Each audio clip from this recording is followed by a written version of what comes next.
chosen sides and staked our claims. But isn't it a pity this eternal fight will last?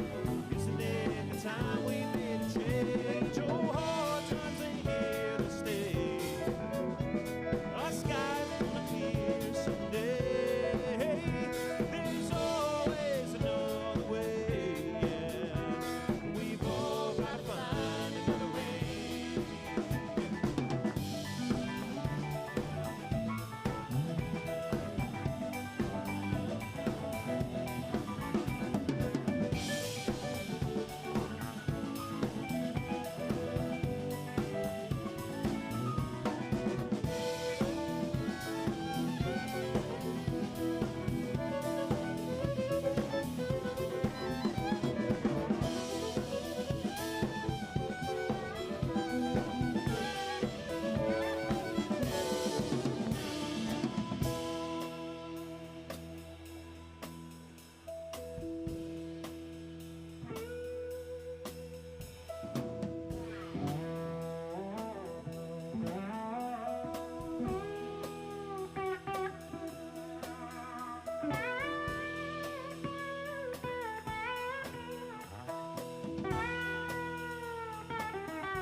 Couldn't call it by name, because high, low, above the carrion crow, in the end it's all the same.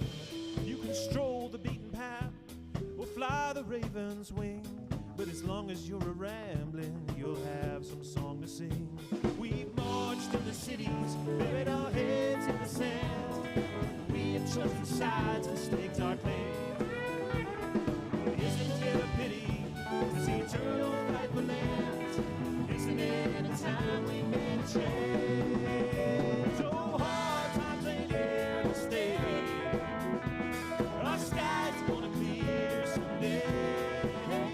But there's always another way. We've all gotta find another way. We've all gotta find another way. We've all gotta find another way. We've all gotta find another way. There's always another way. There's always another way. So there's always another way. We've all gotta find another way.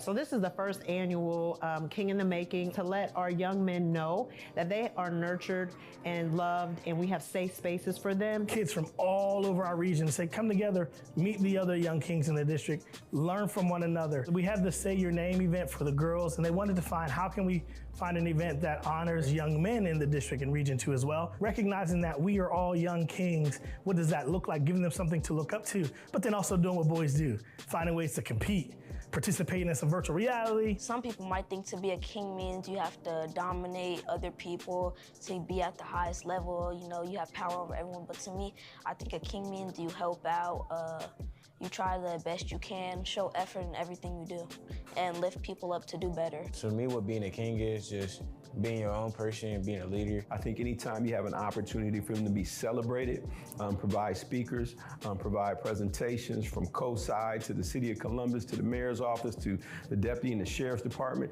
and just a number of administrators and people from the community who actually came out to support this event. ICE Mentors here, which is a partner of Columbus City Prep for Boys, who's coming and talking about character building, male etiquette, you know, how we treat the ladies, right? Yes, ma'am, no, ma'am. My mom, she pushed me. She support me. She just tell me what I need to do to go on in life. The best mom ever I could ever have. Met with some of the younger kids, talked to them, really found that to be really interesting. I've experienced many things, and one thing I've learned is how to socialize and communicate in difficult situations. Being a leader, taking ownership of things that you have done. I am a king, I am educated, right? Recognizing that these affirmations are imperative. The world already sees us one way, and our goal is to control our own narrative, but there's nothing that can stop us from achieving our goals. I'm not a follower, because a follower can lead you into trouble and end your whole career. And I don't want that to happen to me. I want to move on and get a scholarship. You was picked for a reason, and to really appreciate that others who help you be in the spot that you are in now. I could be a role model by doing the right thing, showing integrity, being service-minded, correcting people when they're doing the wrong thing. There are other men here in high positions that are role models for these young men to say, here are the possibilities, here is what you can think about post-high school. And there's no way we can do it individually. The needs are too great, but collectively we can make a significant impact. I hope that the event grows beyond just Region 2, just due to the fact that we're all now operating in isolation, but we're coming together collectively to do what's best for kids. Because, you know, my favorite poet once said, if there's no hope for the youth, then there's no hope for the future, i.e. Tupac Shakur. I'm smart. I'm a young man. I'm an educated man. I am a king. Being able to remind themselves of that when you're having hard days, when the assignments are too hard, when the work doesn't make sense, when you fail a test, we embrace failure, understanding that at the end of the day, I am a king. And that's the message that we hope they take with them.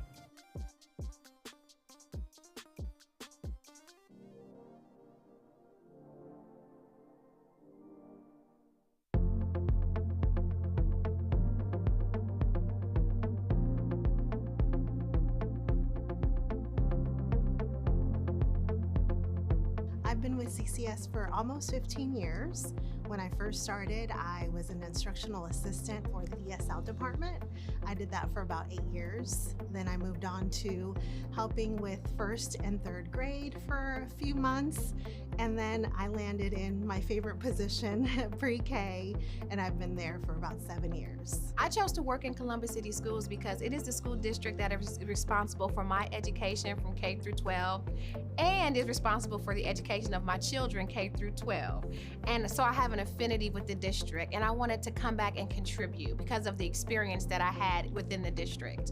I work in a special needs program. So one of the most rewarding experiences is just coming in, working with our children who don't have language of any kind and teaching them American Sign Language so that they can communicate with us, and seeing them verbalize when they don't have anything to begin with. When I get to have my pre-K promotions at the end of the year, you know, the kids are in their caps and gowns and they get to move on to kindergarten, and it's like celebrating everything they've done all year. It's like, it's a great moment every year. It's like, I can look forward to having that memorable moment. I'm the first impression that our parents and caregivers and students have for CCS.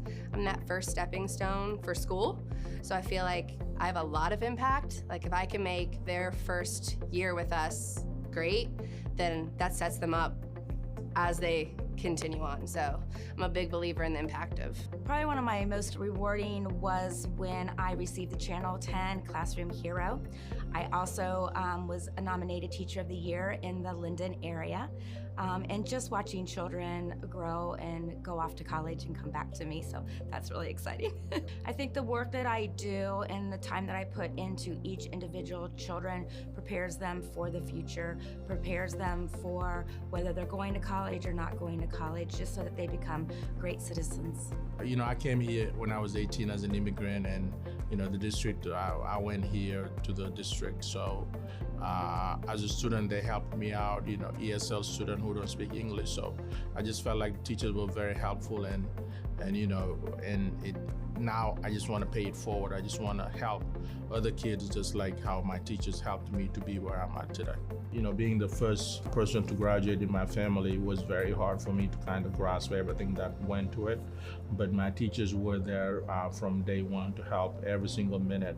And one of my teachers even drove me from school to the administration office to make sure that all my papers are in and, you know, everything is set so that I can start school the next Monday. So I felt like that was so poignant, how the teachers cared about the students, their success and things like that. So I just felt like, you know, hey, this is what I want to be. This is what I want to do, you know, just help kids like myself who need help. Because if it wasn't them, I would not be sitting where I'm at right now. The diversity. There are so many opportunities in Columbus that other small towns don't give you. We have a lot of resources here, but just the diversity of the families and the people that live here. For the early childhood educator who's considering a career in Columbus City Schools, do it. We will come a rally around you, and you start somewhere, but that is not where you end up. We will grow with you, and you will be surprised at the amount of professional growth and personal growth that you will have working with our children in this district.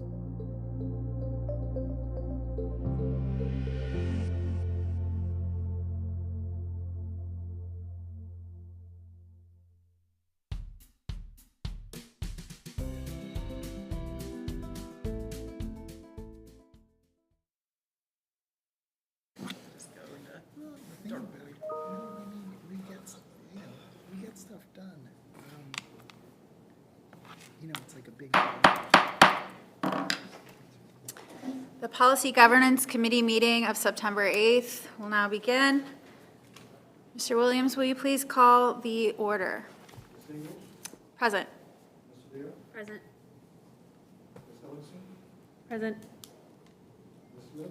Present. I'm here. We have a quorum, thank you. The committee has received a copy of the minutes from the last June 9th meeting. Is there any corrections, substitutions, or comments the committee would like to make? Hearing none, can I get a motion to approve the minutes? Do we have a second? Who's that motion? I did. The second was? I'll second. Sorry. Mr. Williams, will you please call the roll? Sanders? Yes. Mr. Dare? Yes. Ms. Ellison? Yes. Ms. Smith? I have to abstain, I wasn't there.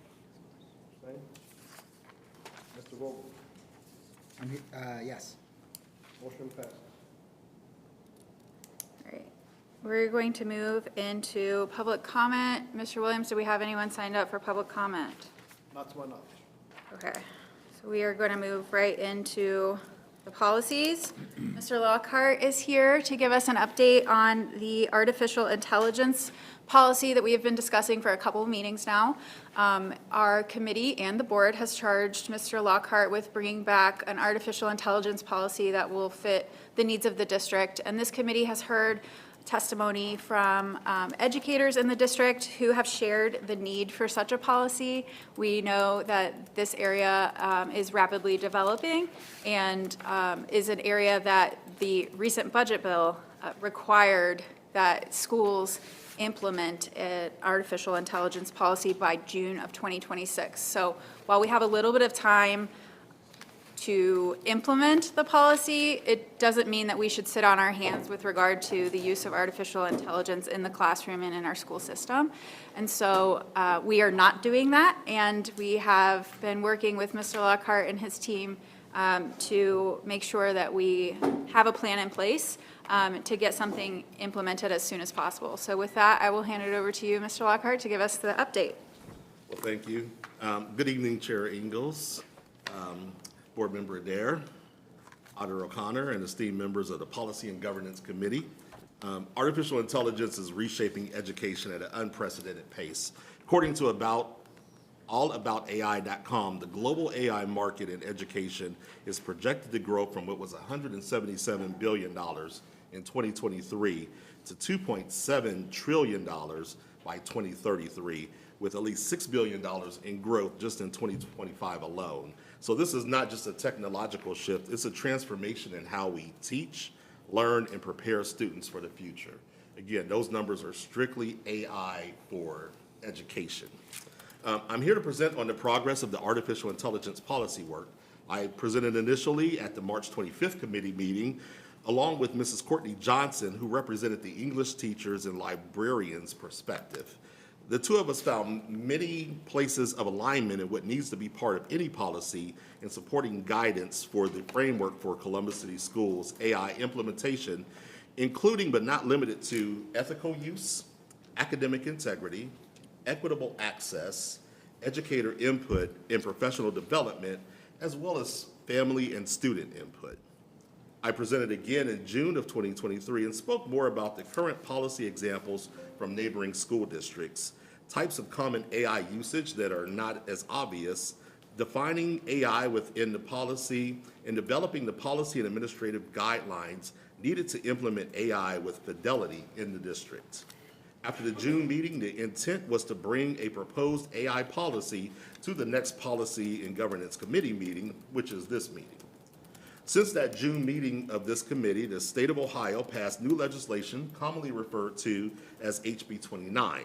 The new Ohio Revised Code 3301.24, the Artificial Intelligence Policy, states that the Department of Education and Workforce shall develop a model AI policy for all a model policy for all schools for AI usage by December 31st of 2025, and that each school district shall adopt a policy on the use of AI by July 1st of 2026. As Ms. Ingalls alluded to, with this new development, it is my recommendation, made by consultation with other staff members involved in the process, that we should wait to adopt an AI policy until after the Ohio Department of Education and Workforce releases their model policy as required by law. Our policy partners, Neola and OASBA, will likely update their policy language based upon the wording of the new model policy.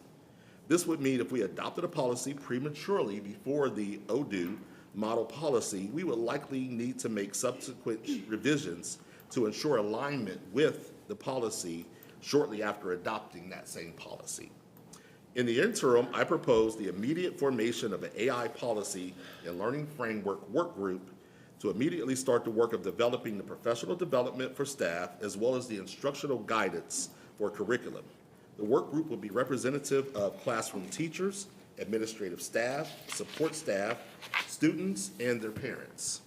A charter has been drafted and a timeline drafted, created with the goal of having the required policy in place by the legal deadline and the guidance in PD, professional development, in place for the start of the 26-27 school year. This timeline will allow for the thoughtful process of bringing the key stakeholders together, vetting all proposed policy and guidance recommendations. We have stated that ethics, privacy, and academic integrity are vital to the success of this initiative, so we will take the time to make sure that we develop the recommendations with that lens in mind. We will also look to develop grade band appropriate curriculum for our students as part of that process. In summary, we are committed to a deliberate and inclusive approach to AI policy and guidance development by aligning with state legislation, engaging key stakeholders, and prioritizing professional development and curriculum guidance. We will ensure our district is prepared not only to meet the legal requirements, but to lead in the ethical and effective use of AI in education. Thank you, Mr. Lockhart. Does the committee have any questions for Mr. Lockhart at this time? And I know Mr. O'Connor and I spoke as well, and he had some recommendations from the internal auditor perspective to share as well. Yeah, I mean, Mr. Lockhart, I really appreciate your work, getting a work group. It's important to hear from everybody. My main concern is what are we going to do this school year with, you know, if we haven't developed any guidance to let people know that, you know, you can't put student information in there, you can't put other confidential information in these platforms because they could be exposed to things, it could be kept on theirs. I'm just not sure every teacher is the same. Here at this table, we understand you shouldn't put that information in there, but I really think we have to develop some fundamental guidance out there to guide or be available for staff this year to make sure that we're trying to avoid all the potholes on the road. Sure. I think that some of that work can be done with educational materials that we can make available. I'll have to check with the persons that I report to as far as what beyond that we would be able to do immediately. But I would think some guidance can be established very quickly with some materials that are already out there, so we would not have to reinvent the wheel. There are already very good frameworks for privacy, student data privacy, and pitfalls with some of the public AI services that are out there. And I think part of the other conversation that we had with some of the previous testimony was the idea that AI is really so encompassing now that it's not just the chat GPTs or the generative AIs that we're thinking about, but it's embedded in so many different systems and aspects of our daily life. So that's why we're trying to be deliberate and cautious about how we develop the actual policy. But I do believe that we can develop some of that learning material to be used in the interim. And I appreciate that. And again, I just think up front, if people have, and I'm not aware of these search platforms or AI platforms that might ask for your personal information to email you something back. You know, those are the pitfalls I think we could include in a toolkit, things to look out for, nefarious AI engines or platforms, et cetera. So those are some of the risks that I see. If we wait, it might expose us to stuff that hopefully we could eliminate. Yeah, I think that's a very good perspective, and I think we can definitely move forward with additional training material and making that available. Appreciate that. Okay. Any other comments or thoughts from the committee? Any other thoughts? If I could just add to your comments, Mr. O'Connor. I think as a person whose own organization is working through how to handle AI, one thing I find is that it's a little bit like whack-a-mole. Like, no, I don't want you to turn on AI capabilities. No, I don't want you to. So as you're waiting for DO to provide guidance, even just the effort to chronicle on behalf of teachers, so they, you know, as they're going about their day, focusing on what they should be, that they don't have to chronicle those things. We've already done that for them. I think that would be a way to get a head start, so they don't have to react so much during their day, and that you've perhaps considered those things for them. Thank you. Any other comments or questions from the committee? Okay, with that, thank you, Mr. Lockhart, for the update, and we will look forward to seeing you in December with potentially some language for us to chew on. Yes, we'll have a much bigger update for December. Yeah. Thank you. All right. So with that, we will move into item 4.2, religious time for release time for religious instruction. This committee has considered this policy recently. And the reason that it is coming back before the committee is because in the most recent budget bill, House Bill 96, there was language that required districts to adopt policies or forbid districts from implementing policies that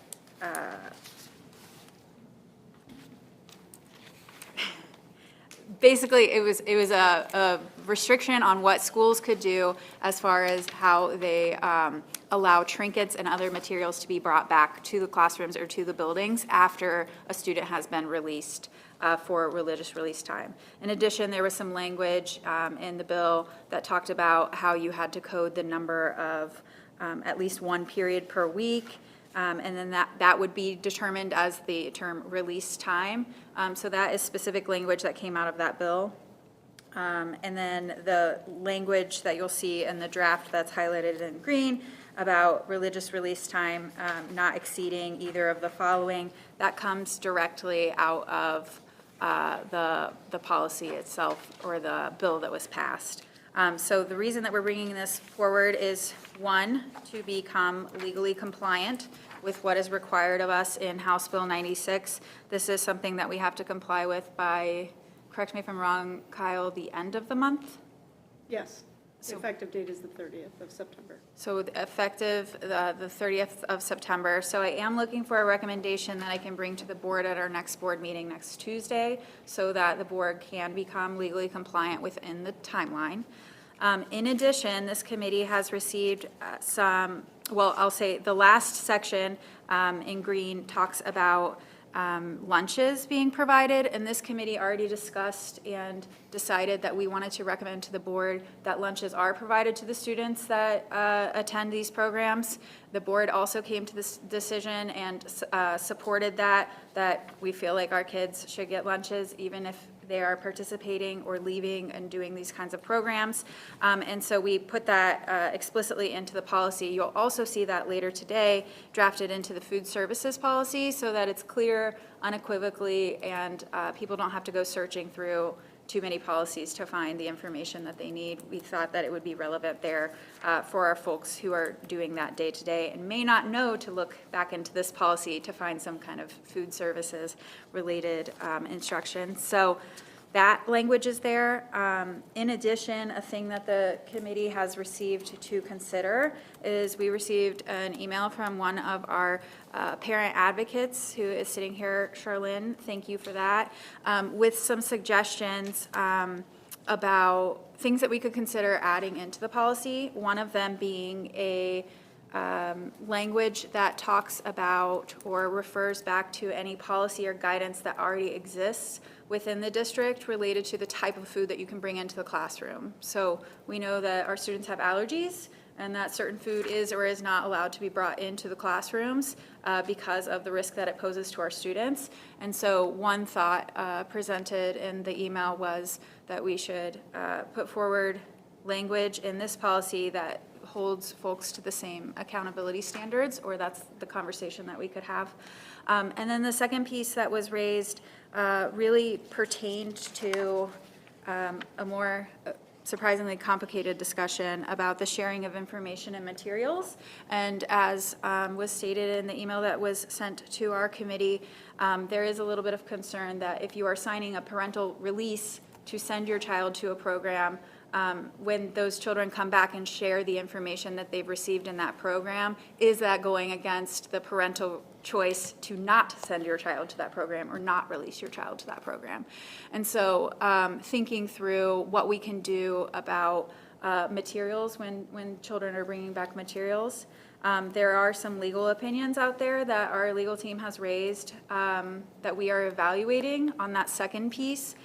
So what I will recommend to the committee is that until we have a full legal opinion of language that can and cannot be implemented, I would be uncomfortable recommending any language on that front. But I do think that it is important for this committee to understand that the opinion that we're talking about is an old AG opinion from, well, it's not that old, it's from 2019.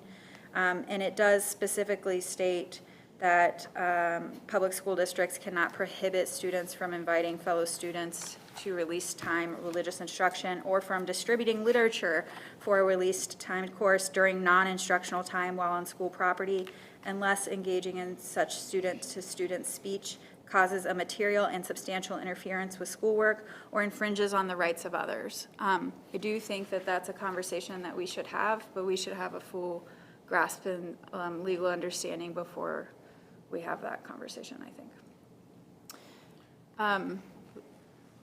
Do you all have anything that you would like to add to that second piece before we kind of dive into the first bits?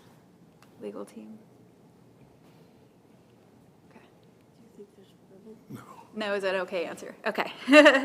Okay, so I'm going to go ahead and just walk through this policy a little bit with us. Dr. Pierce. So Dr. Pierce, I see your hand, but I actually can't discuss this with you, as doing so could be a violation of the Open Meetings Act since there are two other committee members, and I've discussed this policy with both of them, or will be discussing. Yeah, so I can't actually take comment, but we will discuss it at the board meeting if this committee does recommend taking such action. Can I ask a question about what you said earlier about the Yeah. legal opinion about the last piece about distribution of materials? I mean, are you saying that our legal team is looking into that and will come back to board members with a that discussion will take place at the board meeting next week, or are you about sort of what options are for handling concern about distribution of materials from release time after students return? That would be my recommendation, is that we allow the legal team to kind of brief our board members on that information and that we can then come prepared and ready to discuss in a public forum. At the board meeting, that's Yes. next week, okay. That would be my recommendation that we make. Just a quick. Okay. So Kyle, do you want to take us through the first pieces of paragraphs with regard to if there's anything that we need to know? Does this language divert at all from House Bill 96? Anything to note on that front? With the release time, correct? Yes. Yeah, the language that we've added, the second paragraph there was just a little cleanup of the way that they wrote it. But everything in green that you see on the front page is literally statutory language from the statute that is going to be effective on September 30th.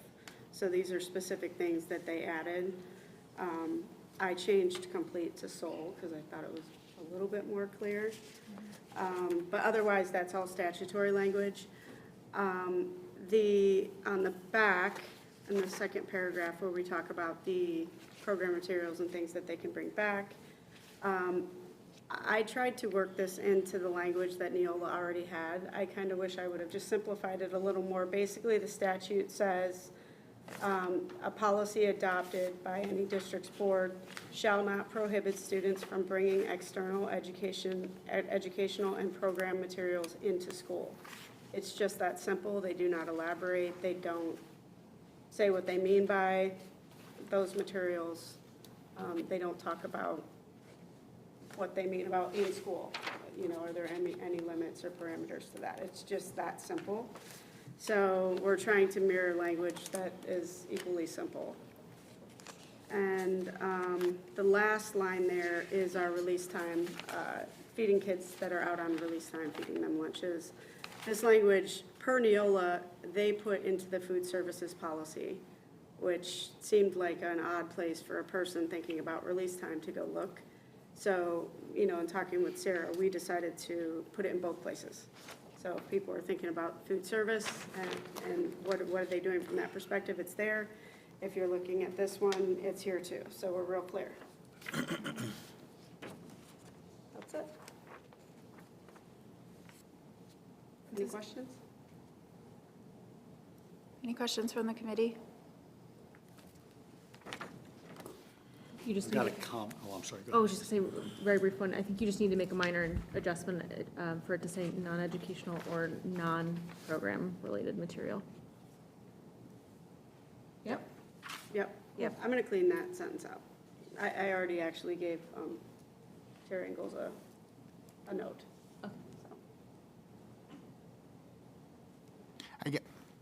I guess just to clarify, the law is saying a policy cannot prohibit students going to release time to bring stuff back into the classroom. Have you considered just crossing that whole paragraph? instead of adding students are not prohibited from?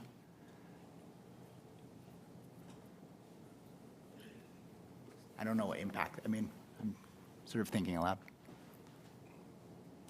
Well, I think one of the reasons to have it in there so that everyone knows what the policy and the law says, because it would be the school level folks that will have to enforce it. Yeah, I agree with that. I think not putting any, this language, and it's the statutory language, does at least limit it to educational and program materials. If we don't put anything, Got it. I think people could attribute more, that language to mean other items. So I think we're just saying what the statute says, and the statute does limit what kind of materials can come back. We had to take action on our policy because we did very clearly prohibit it before.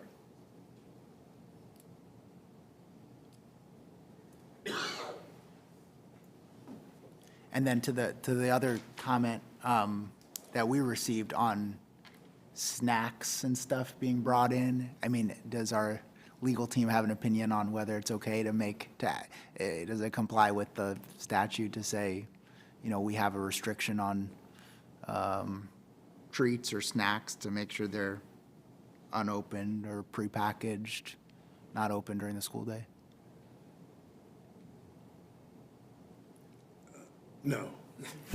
Okay. I think it goes back to the suggestion about going back to the policies we have in existence, which I just did a quick look, and basically all of our policies cite back to the USDA Smart Snack Guidance.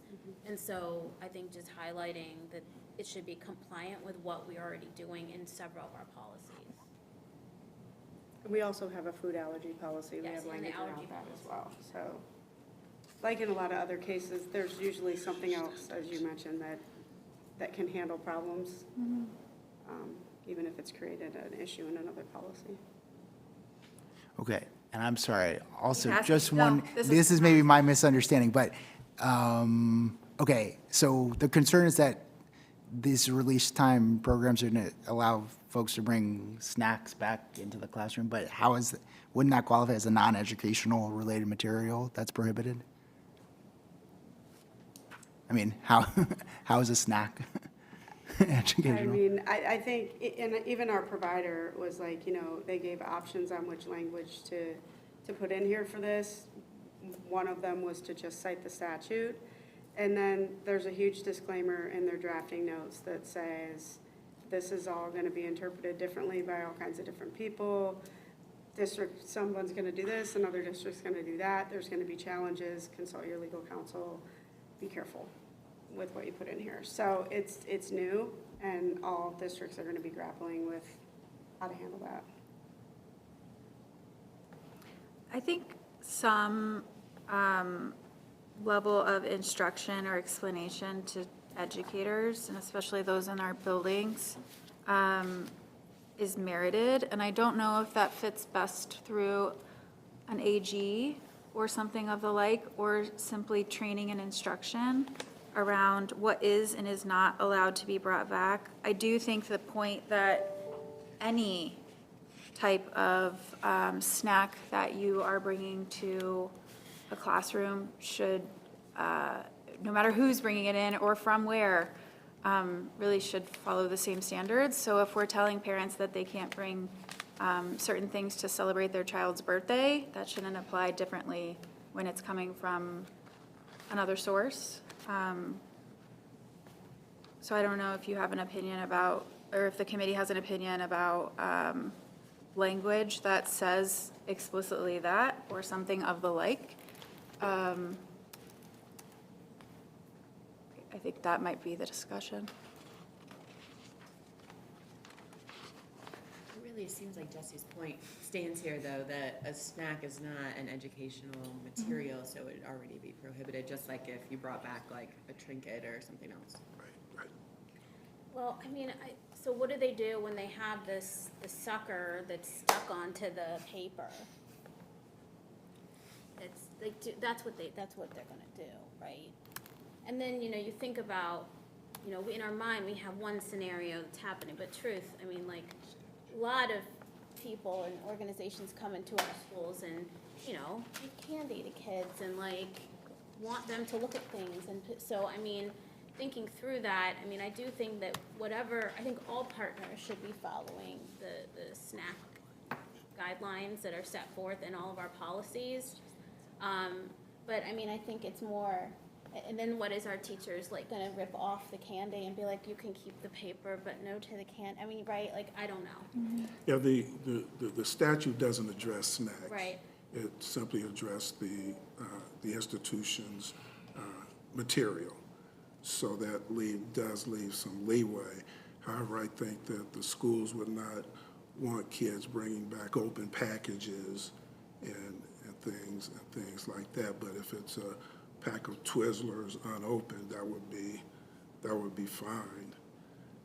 But I think that's something that we can look at. I'm not sure that it needs to be in the policy, but it's certainly something that we need to give direction to the schools. I'd also like to take a minute to Jen's point. There are other policies that touch on this. They may in fact do a decent job of handling this for us.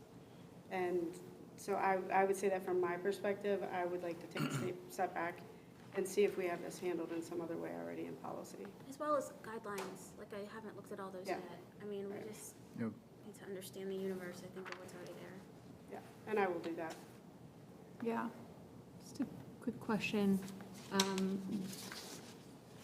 I know in the past, if I've wanted to distribute something to CCS community members, I'm directed towards the flyering platform you have. Do you have a policy around how one is allowed to flyer, and does that apply to students? Say if you're trying to get people to be aware of an event that they can attend, you would direct them to that. What is it called? I feel like it has a fruit in the name. Is it peach something? What is it? Yeah, I know exactly. Peach jar or something, I don't know. I don't know if we're using that anymore. No? Who knows? Maybe I'm outdated. But I guess, so my question is, in terms of consistency, if an organization came to you and said, hey, I want to make the CCS student body aware of this, you'd say, sure, please put your information in here and it'll go through these channels. We have a policy on relations right here with special interest groups. It talks about different things when people want to, any requests from civic institutions, charitable organizations, special interests involving activities, functions, exhibits, sales, distribution of stuff, promotional materials, it'll be handled this way. So we do have a policy on that, and we also have an AG. One's from 18, the AG's older. I find the AG it looks like it's gonna focus on students, and then it doesn't do a great job on that. So we do have a spot to revisit and improve language that's already in the existing manual. And pretty much every district has one of these, distribution of materials, you know, people coming and speaking, exhibits, tables, where people pass out flyers. It gets into all the constitutional issues of limited forum, open forum, which leads us down to the handing out materials, same body of law that's being dealt with there.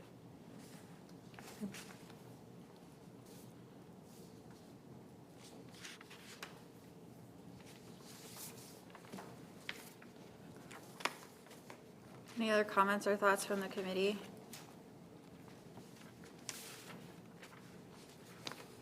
Mr. O'Connor. Mine's way out there. Sorry, I'll tell go you. for it. Do we have any responsibility on the individuals that pick up these students?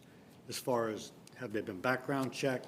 You know, our vendors, our contractors that transport students for the district have to enroll and wrap back through the Ohio Department of Education workforce.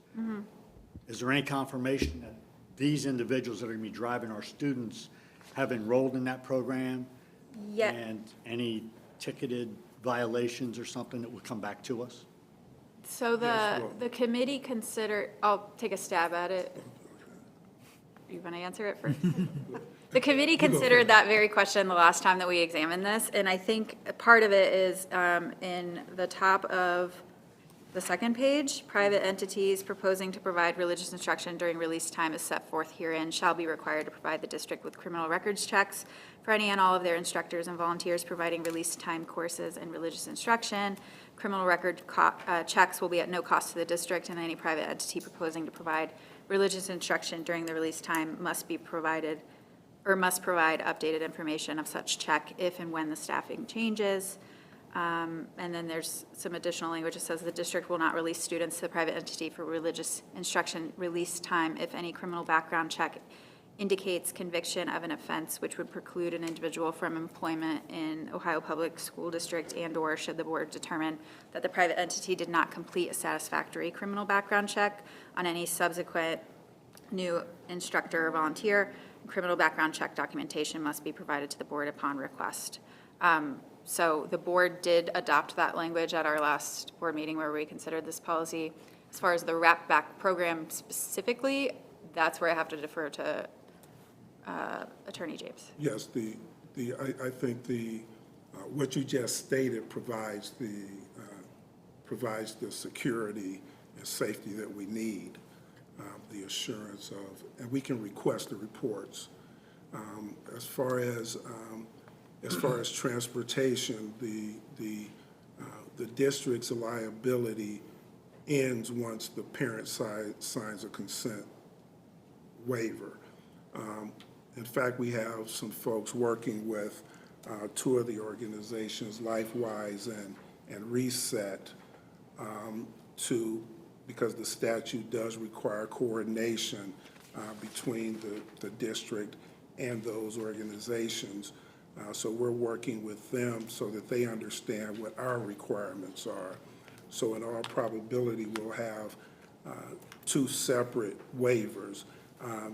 Those organizations already have their template waivers, and we're in the process of drafting our waivers to ensure that everyone understands where the liability exposure lies and what we're requiring from those organizations, which will include documentation of attendance in those programs, as well as the criminal background checks.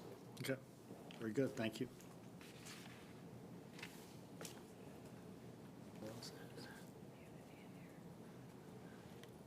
So how does the committee feel about this SNAC guidelines? Back to that, I hate to keep bringing it back to SNAC guidelines, but do we feel like we're okay recommending the language as is, or does the committee recommend that we refer back or take? So can I ask a question? I guess in my mind, and then I started thinking about it a different way, like, and we kind of talked about it both ways, but I just want to name it. So is the problem, or is the thing that we're trying to address with this snack thing, that the kids are coming back with snacks on their own, like just, they've been given snacks, they're coming back, and they're coming back into a class, and then they have them, and it's disruption, and we don't want them to eat it because we just don't in the middle of class and share it with their friends when they shouldn't? Or is it that the organization is going to provide snacks with material, and both? Which would conflate both issues, but yeah. Well, that's what I mean. Snacks like with material meaning. Like putting a That they're on the gonna- flyers that they give the kids to hand out to their friends. They put suckers on them, so the kids take them. Like, what are we? The What's concern concern about that I heard, I mean, and maybe our guest who wrote this email addressing the concern wants to share, but I think it was that it was an issue about allergies and safety and Yeah. sort of main. But So I'm going I'm to curious. invite Ms. Charlotte to come up and Yeah. share with us a little bit about the concern that she had shared. Sure, I think it is both. I mean, one is as a parent, you know, with my kiddo's birthday, if I'm bringing something in, it has to be prepackaged and they're not allowed to open it until the end of the day. Just because lots of parents have different rules about what they can and cannot give, and teachers aren't permitted to share which kids have allergies and what they're allergic to.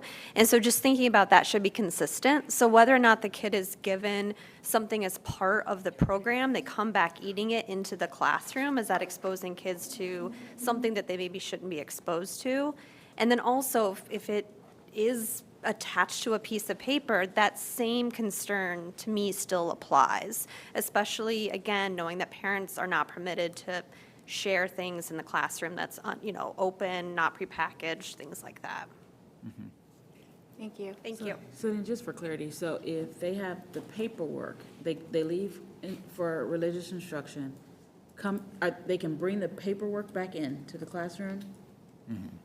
But then sometimes with the food, and you don't want the food to come for, is any other concern like for recruitment? They're thinking that other kids see stuff and say, oh, I want to do that too? So that could be a concern, and that's kind of what we got to with the second piece of the email that was sent to us about the sharing of information and materials. So right now, in order to participate in one of these programs, you do have to have parental consent, and so that means your parent affirmatively certifies that they're okay with you going to this program and taking your time and doing whatever the learning situation is. But parents also have the freedom from that type of environment, and so when the child comes back in with the same materials and tries to share the same materials that the parent did not give consent for them to go and receive, at what point does that line get crossed? And that's where we really need a clear legal opinion in order to draft up clear language. And that's my recommendation, is that the board seek and obtain a clear legal opinion before it implements any such language. I think this committee could discuss that to a degree, but at a certain point, it becomes a legal issue of what is and is not allowed.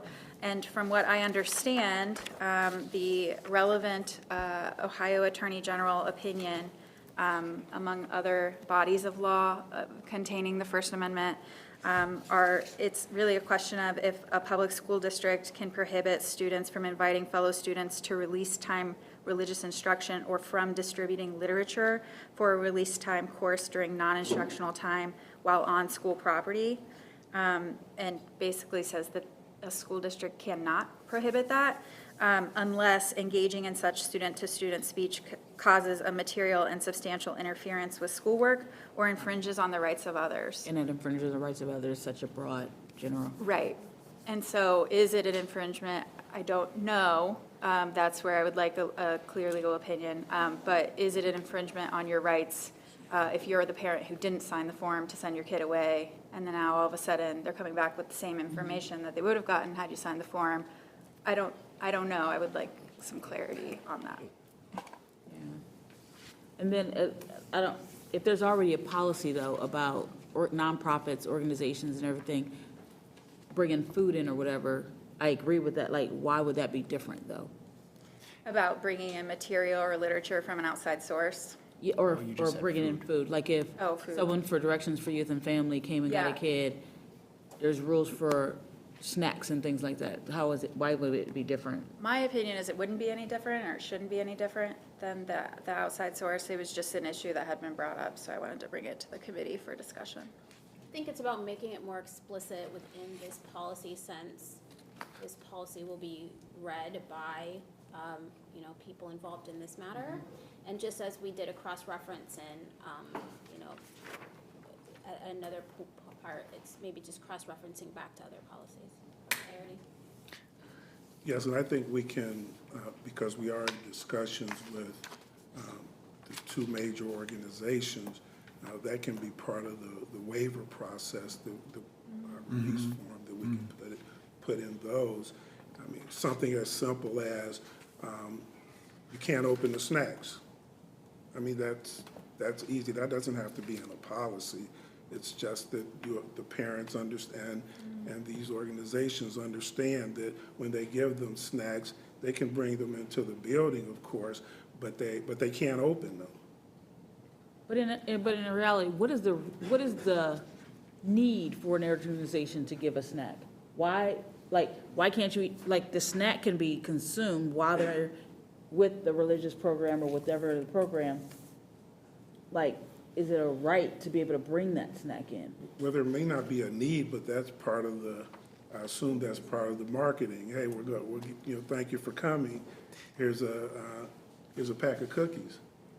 So to that extent, I would think that it might make sense to leave out of this policy description of what should be done with regards to snacks brought back into the classroom, given that the policy already says that non-educational and non-program related materials are not permitted to return to school. In my mind, that would include snacks. And if we then were to include a line that says any snacks brought in must comply with USDA Smart Stacks standards, that might indicate to programs that they're allowed to give snacks to be brought back into the classroom as a marketing tool, which I think students and parents in our community are concerned about. So this is why I was trying to make that delineation, right? Because again, we gotta have it, we can't, even though we're talking about this one scenario, we have partners who take our kids to do tutoring or to do other things, you know, that we love, and they might have snacks or candy or something that they are just given there, but they don't eat it, and they take it back to school, put it in their book bag, put it in their pocket, bring it into the classroom, and so I think that we have to kind of think through, you know, it's not just going to be these kids going for release time. It could be any kid going to any partner at any point, or someone just gives, you know, kids cookies or candy or an apple, for goodness sake. It could be healthy. But what do we do with it when it comes back in? Well, that sounds to me like a good question, Right. but perhaps a different policy than the one we're considering today. Well, right. I don't think it's in this policy, but I think that's why I was trying to figure out what the concerns, what the two buckets of the concerns are. I think that, you know, feeding kids and giving them snacks is one thing, and then using it for marketing purposes on a flyer is another thing. And so, you know, we have to get legal opinion maybe more about the second. But if we do have policy that's already in place about what we do with snacks or food or things that come in, we should just use those policies and cross-reference. That's what I guess I'm aiming at.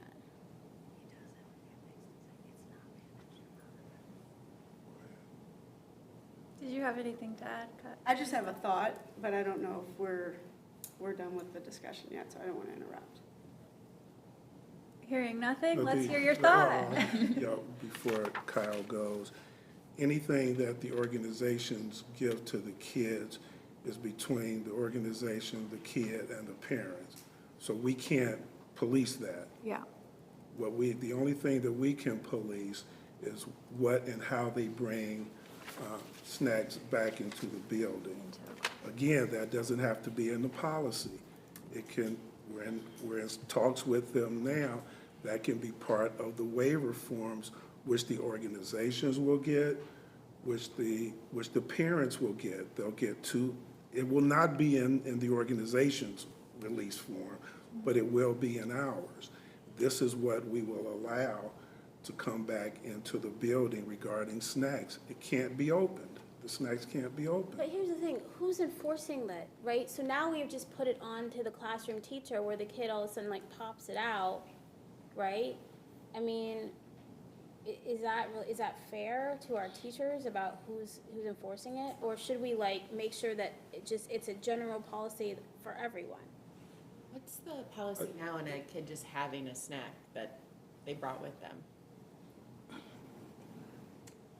So There is no policy. Right. I was going to suggest possibly, because we have Joe Brown here, who is our leader on our food services, and we were going to look at the food services policy last, but this conversation ties into to some extent with first his expertise, but also that the release time language for feeding kids while they're out was put in this policy. So these kind of fit together, particularly given the conversation. So if maybe we could move that up on the agenda when we're done with this conversation, if you don't mind.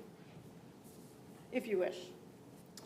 I am fine with amending the agenda to put item 4.4 above 3. 4.4 will now become 4.3, and 4.3 will now become 4.4. Are there any objections to said amendment to the agenda? Hearing no objections, we'll proceed as follows. So before we move off of 4.2, are there any other comments that anybody would like to make as far as a recommendation to the Board of Education on this policy? Can we maybe reserve that till after 4.3? Yes, we can. So what we will do is we will table the rest of the discussion on 4.2. We'll move on to item 4.3, which is now food services. And we will have that conversation coming back to item 4.2 here in a second. Hearing no objections, the committee agrees. Mr. Rao, would you mind coming and walking us through the food services policy and the recommended amendments? Yes, Board Member Echols and members of the committee, I'm happy to do that. Again, I'm Joe Brown. I'm the Director of Food Services within the district. This policy was last updated in 2015, so it was due for an update anyway. This change in language helped it along. You'll see a number of areas that are red and green in the example you have in front of you. Most of those changes really just better align Board of Education policy with current practice and with our state and federal regulations. It was always previously in board policy that the Food Service Department needs to follow all state and federal regulations. So as things change, we would adjust to make sure we met those needs. An example I will give you is regarding release time. When we got a change of direction from the Ohio Department of Education and Workforce at the end of the last school year, that those meals were now eligible for reimbursement, we're in the business of feeding children. So since those meals are eligible, and those, regardless of where our students are, we said, okay, well, we treat that like a field trip. If students go to the zoo, we would provide them field trip meals to take to the zoo that are compliant with National School Lunch Program requirements that they could take with them. That's the same way we would treat this program.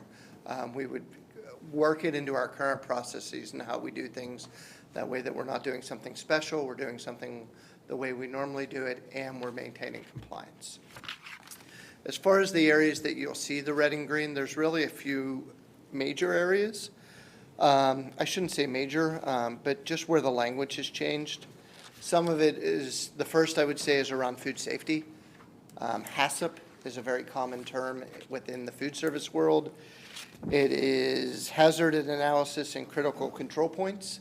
So basically, it's through your cooking process, through your handling of food, making sure that it's checked several different places along the process to make sure that it is still safe and you're providing a safe product to your customer, or in our case, our students. And it changes that language a little bit, but it's the same process that we've always followed in the past. Periodically, the Ohio Department of Health will update those regulations as requirements. We ebb and flow with those updates and make adjustments as needed. We have a HACCP plan. We have to share that HACCP plan with Columbus Public Health. So that is something we do on an ongoing basis. The next one is really around the non-discrimination statement. The USDA has put out specific language. We had a paragraph in there about non-discrimination. They had a much larger paragraph or two that was added to the end that basically says not only what you can't do, but who to call if you do have any type of discrimination. So we added that language. And then the final one is really around unpaid meal charges. Where that is required to be in board policy, and the language within board policy we're comfortable with, it is not necessarily applicable to the district where we are today because we provide free meals to all of our students. So so it is checking the box, and we are comfortable with the language in there. If something that happened in the future that we would have to change, but the way it's written, it isn't anything that we would have to do differently. And then there is the added line about the release time and being able to provide release time meals. At the end of the day, nothing within this policy changes our practice and how we take care of our children, which is obviously our priority. Any questions? Anyone have any questions about any of the language in the food services policy? Just a slight concern, not from you or this, but, so I see, but a lot of times, and I'm assuming it has to be in there, where it talks about the USDA compliance and things like that and how it has to be within that. I'm just thinking of some changes that are happening on national level. Mm-hmm. And that sort of kind of scares me, because not sure like where that goes. So then how does that, but I guess, I don't know, maybe you'd have to adhere to that anyway, but. It does state in here that we are required to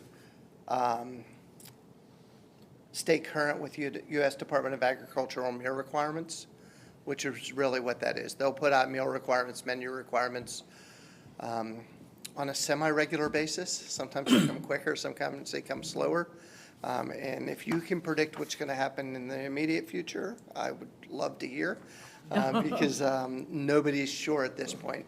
But as those changes come, we get interpretation letters from the Ohio Department of Education and Workforce. We take those letters and put those into to practice within our department. If there is something that would have to go into policy, we would bring that back to this group to make sure it was included in policy. Cool.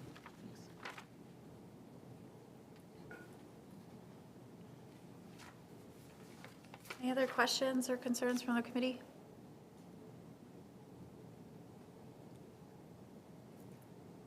I would just ask if you have anything to add or contribute to the conversation we were having before about bringing snacks back to the school. How do we do things now? How are snacks treated? So right now, Can I just add a couple questions so you can do it all at once? Absolutely. And snacks, I think, per like grade band or school, and then talk about maybe vending machines a little bit, if that's part of your thing too. Just what kind of snacks are we allowed in, and how do teachers kind of handle that when it's really not part of the policy? So some of it is National School Lunch Program required. An example is vending machines. Anything that is sold within schools needs to be Smart Snack compliant. And it also cannot be sold during the meal period. So there are specific regulations around the sale of food within schools. Where it gets a little grayer is when we talk about food that is not being sold within schools, because the USDA does not have specific regulations around that. From our standpoint, somebody asked, well, what if a parent sends a kid to school with snacks? We don't regulate that as a district. It'd be like if a student decides to pack their lunch, we don't tell them what they can pack in their lunch. It's up to them as an individual family to decide that for themselves. When it comes to, let me preface this by saying, I am not the snack expert. I am the expert on USDA regulations and requirements within the district. And I feel very comfortable talking about that.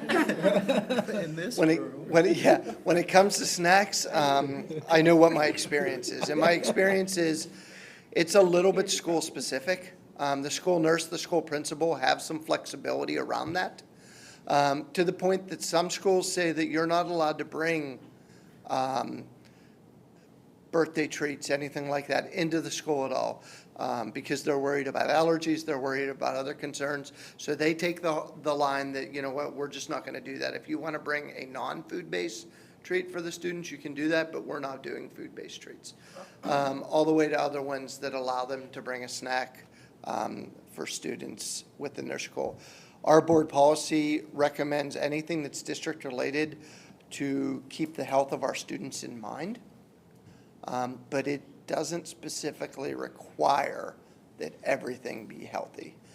It's more of a recommendation for the district. So I don't know that that helps the conversation a lot, but that's what I know at this point. Yeah, I think it does help because it's akin to a parent saying, here, you can take this to school, and there's no policy against that. And we also, I just lost my train. It'll come if somebody says something. I'm getting hungry. Get my snacks. Right. And I too am not a snack expert, despite my size. But we just have to, I think what I really wanted to bring out was it has to be general. We can't make that policy against these organizations. It has to be for all students and organizations that allow snacks. And we allow it with a number of partnerships. A number of them do it. they they give the students something, a snack or an apple or a trinket or whatever. So we can't carve it out for just this group. But in your policy, and maybe your snacks aren't in your olive meal, is there a definition of snack? Like what's too much or? So within the National School Lunch, so for example, we provide snacks. We provide snacks to pre-K students. We provide snacks for after-school enrichment activities. There is a specific definition and meal requirement designated by the USDA for what those snacks can be, because we get reimbursed for those snacks. But when it comes to outside, is there a definition for snacks? Like, can a snack be a burger that they're bringing back in, right? I'm just wondering. To my knowledge, there is not a definition of what a snack is for an outside entity. So I'm hearing there's no policy that across the board regulates what people can or cannot bring into the school for snacks. I mean, and it's sort of up to teachers and classrooms and principals. So, Well, I mean, I think it goes back to what you just said. I mean, and this is weirdly in the food allergy policy. So it says the district's responsibility, food will not be provided during the school day by means other than the school breakfast, snack, lunch, or vending program, except the prior consultation with the building principal, school nurse, or designee of the building principal. That was what you just said. And that's over here in that allergy policy. So we kind of do, in some way, define this a little bit here about what we are considering, at least, when we say a district-provided snack, which is what you were just describing. Mm-hmm. And you have a specific definition for what that is. we do based on what the USDA will reimburse us for. Several years ago, and forgive me because I can't tell you if this was in practice or still in practice or not, but principals were given a list, A, B, or C. No snacks, only snacks that meet these requirements, and they kind of chose, and that was the guidance the district provided. Again, that's probably 10 years ago, and I can't speak for sure. But there has been some guidance in the past. But again, Well, and exactly what you just said, part 5 of that says each school will post procedures concerning the provision of food in staff and parent handbooks and on its website. So it's a building level. mhm.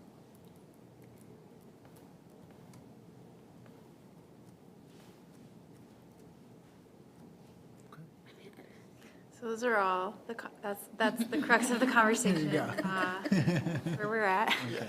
Put it out there.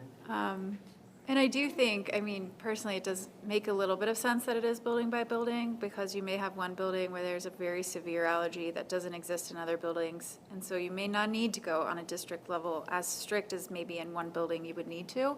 But in order to protect that student's information, you're not going to go out and say it's because of this one child, right? And so it makes sense, I think, to have the flexibility that building by building, those things can be addressed. We just have to make sure that it's fairly applied to all of the partners that are sending things back to the school. It cannot be targeted to any one group or any one viewpoint.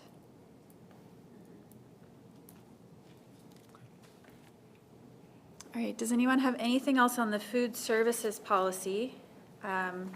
Any questions or any comments? Yeah, I'm sorry. I was looking for the space where you added,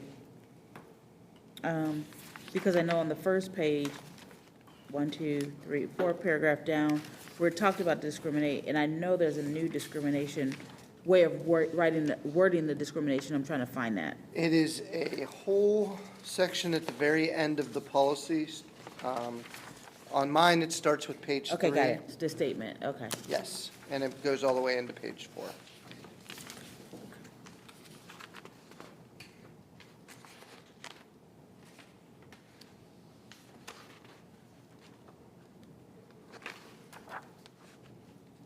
Just give a second to evaluate that real quick.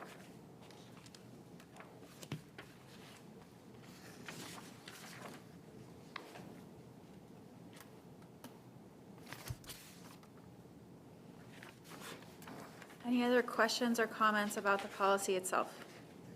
specifically the food services policy, policy 8500. Hearing none, I will go ahead and make a motion for this committee to recommend to the Board of Education to adopt the food services policy as amended and presented to this committee. Second. Seconded. Any discussion before the roll call vote? Who's the second? I did, sorry. Board I'm not Member being Dare. very loud today.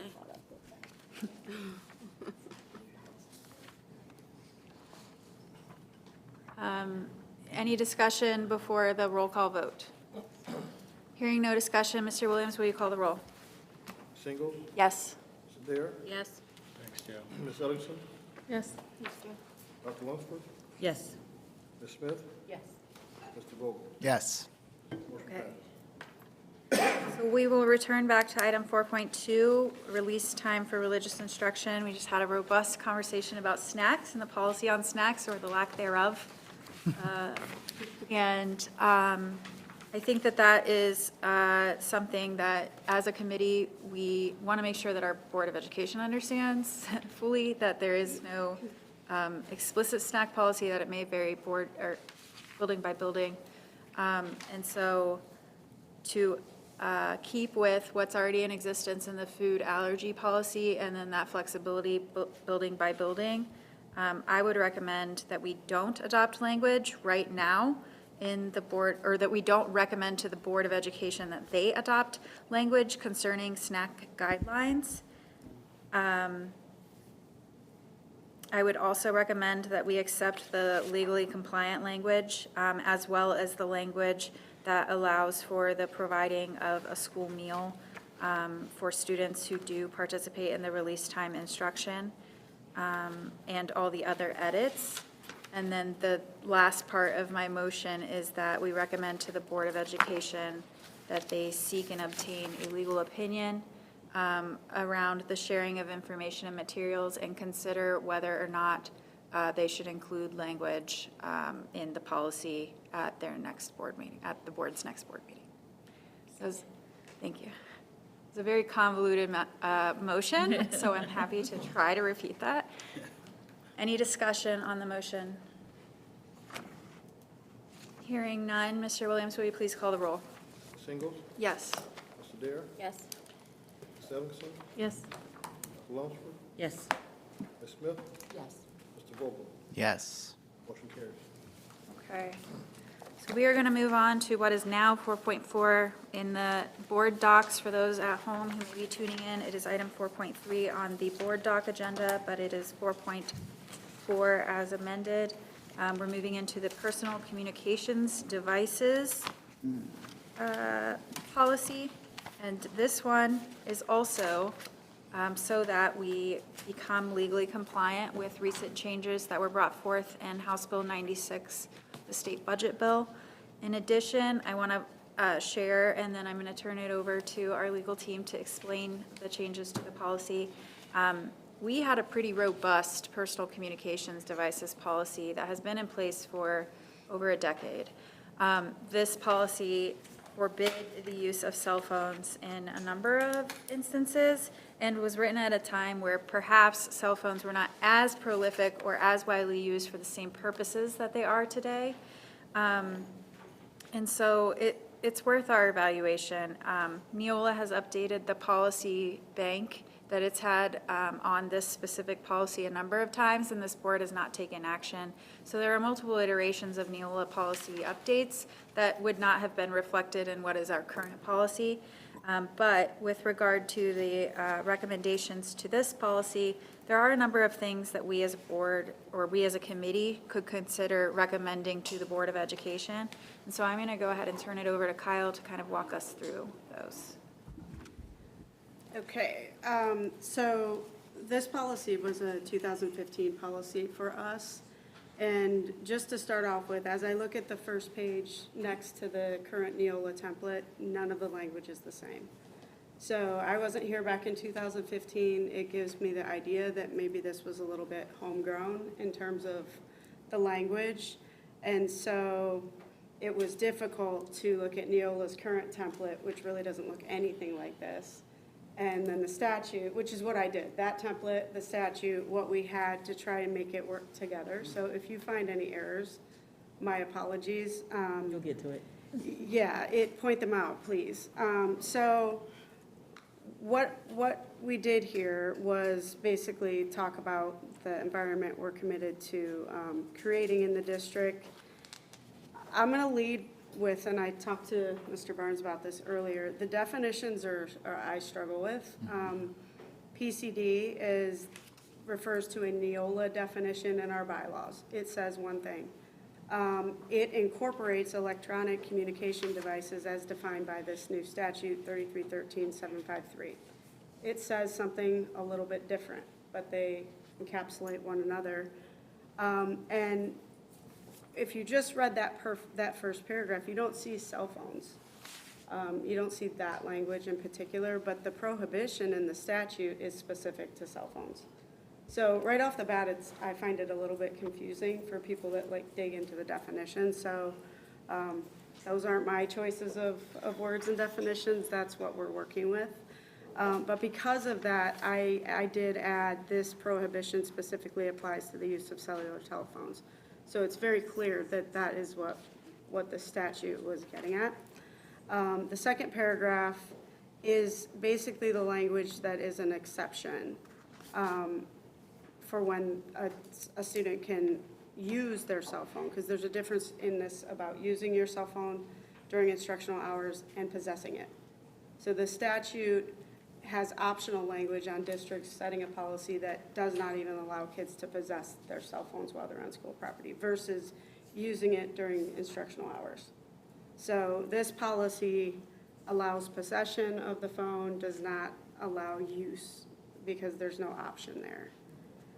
So the second paragraph, it basically encapsulates the exceptions that were put into the statute, which essentially are if it's determined appropriate by the board for student learning, it's in an IEP, it's in a 504, it's needed to address a health concern, but in that case, it would have to be something that a doctor would explain and approve.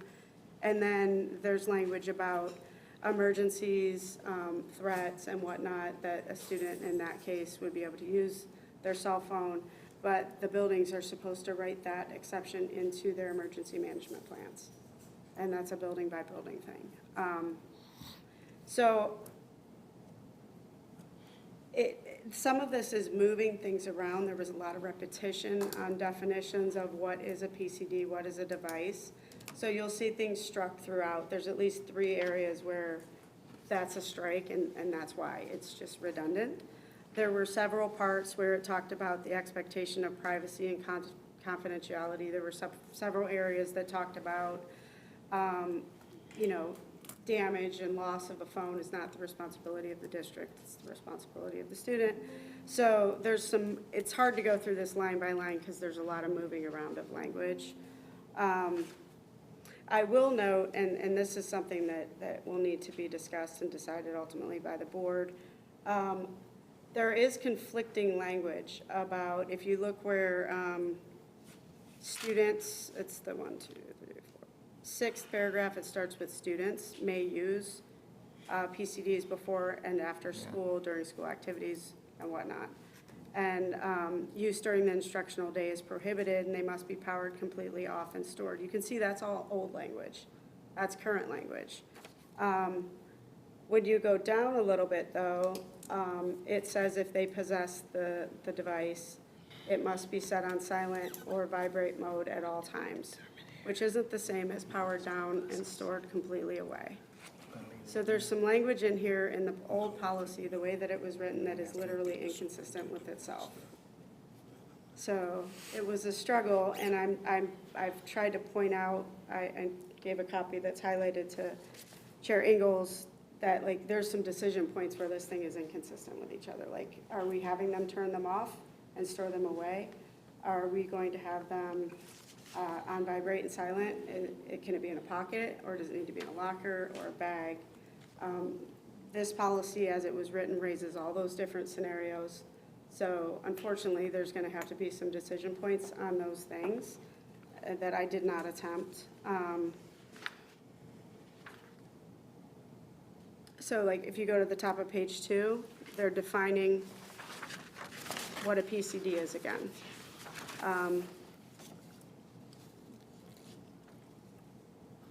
It's a little bit complicated. There's language in here restricting certain things, like going to websites that would be blocked, using it for taking photos of people that they don't know they're having their photo taken, recording people. A lot of that language comes from other law preventing those things. So that was in here before. It's in the Neola template. So that all got aligned in terms of those things. I would point you back to the first page in under students may possess, B.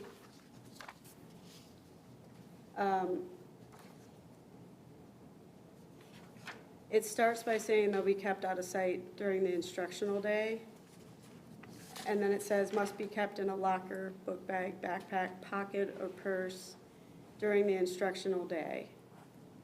And then it says they cannot be kept in a waistband or other area of clothing that can be easily accessed or viewed during the instructional day, which most certainly would be a pocket, which in the line before, it says you can have it in a pocket, then it says you can't have it on a waistband or easily accessible. So you can imagine my struggle as I was trying to find something to present to you, because which do we want, right? So, I'm doing my best, but that's the struggle. There is another point at which it says that we will not allow it, current policy says, may not be used while traveling on district school buses. You go down. Point before she moves on for buses. The administration does not want the prohibition of cell phones on buses, because who would police that? Yeah. It would be the bus drivers. Who's trying to The drive? bus drivers have far more responsibilities than to also add monitoring the use of cell phones. Right, and in fact, where it first says that they may not be used, then it says except in cases of an emergency or approval by the bus driver, which is putting more on the bus driver. You go down a little bit though, and then it says students may use PCDs while riding to and from school on a school bus or other board-approved vehicles. So, and then it's again at the discretion of the bus driver, classroom teacher, sponsor, advisor, coach. So completely inconsistent again, and this is the way that it was. So the changes that I've made in here are an attempt to make sense of it, keep all the statutory language in that is new and required, keep all the language that is supposed to be in here due to other statutes and regulations, and pose the questions about where we have inconsistencies. Chair Ingalls, sorry, to remind us, this is a policy that must be passed this month? Yes. But what is our deadline with this one? So it's effective, the kicker is it's effective at the end of this month. This statute becomes effective. We do not have to have the policy until January 2026. Yeah, January 1st, I think. So, you know, we've got an implementation deadline that doesn't align with the policy deadline. And it is effective in our buildings. Now, each of our schools has a poster, and they've adopted the no phone zone. And at least the principals that I have spoken to think it's working very well, at least as of now.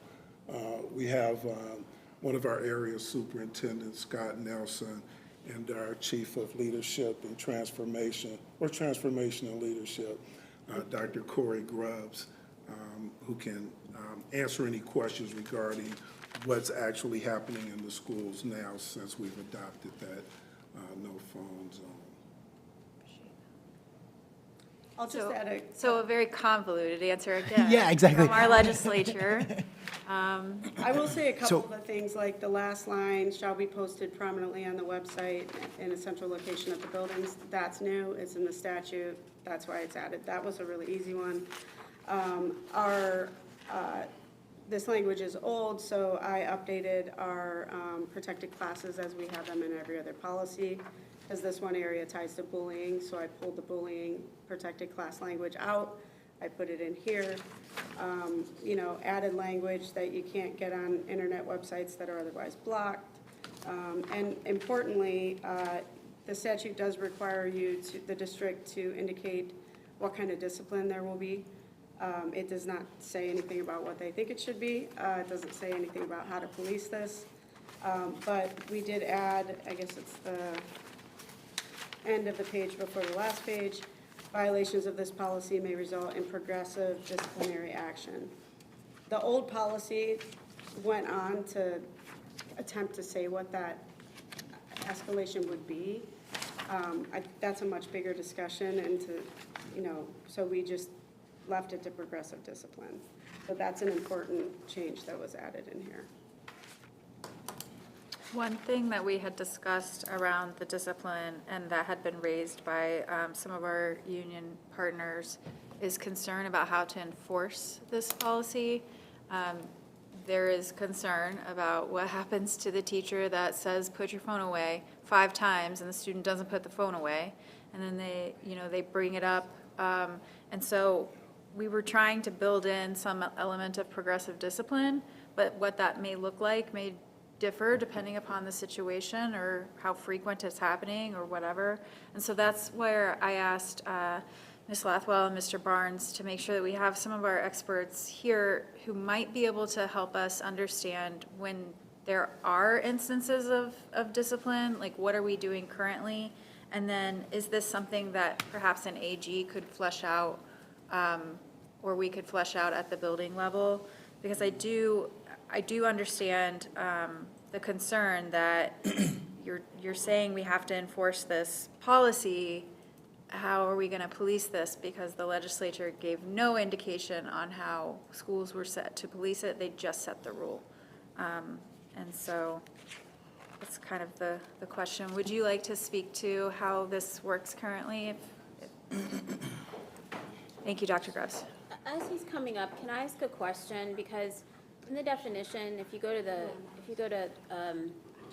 3313.75 for the revised code, under the definition of electronic communication device, it says a device that's powered by batteries or electricity that is capable of receiving, transmitting, or receiving and transmitting communications between 2 or more persons, or communication from or to a person. Are we talking also about smartwatches? So that's everything, right? Yeah. Yeah, and so, but we don't, so then you write at the end, this prohibition specifically applies to the use of cell phones, which is true. But then, I mean, what, are we saying that kids can't wear Apple Watches or? So James and I talked about this, you okay with me? Before we came here. It's a struggle. These, like I said at the beginning, these definitions don't perfectly align, and the statute, which I cannot find at the moment, oh, there it is. The name of the statute is Prohibition Against Students Carrying, not using, carrying electronic communications devices, which they then define like that. To me, that's everything, right? That's a Chromebook, which we want our kids using, and several other things, and even the title doesn't talk about a cell phone. When you get to the language that says you may adopt a policy prohibiting students from carrying, it's electronic communication devices again. When you get to the prohibition that we're all talking about, which is the cell phones, it says the policy shall prohibit all cellular telephone use by students during the instructional day. And it doesn't say anything else. So it's a shall for cell phones, but was it a shall for all the other ones too? Well, no. It's optional. No. The very good point that the definitions are a struggle. And the titling of the statute, it says prohibition against carrying devices, and that is an optional portion of the statute. So I can't explain away the thinking, but the language that prohibits is prohibitive, is a shall, is specific to cell phones. And so that's why I put that sentence at the end, because the language is so confusing. And the electronic device language doesn't say cell phones. It lets you decide what that might be. So I thought it was important to put those words in there somewhere due to the definitions. Does that help at all? It totally helps, but I mean, like, I think you did your best with the mess that this is, just because, and I just wonder if it would be more helpful to kind of start over and say, look, this is as written, this is all the legal requirements, here's then the optional things we need to consider. So if we do have a true option to consider Apple Watches or Chromebooks or whatever, you know, what do we do there? And then what are just things we want for our district then, in terms of the extra things that we would like to add into a policy like this? You know, maybe that's an easier way than to try to like do this, which is really, you did the best you could, Kyle.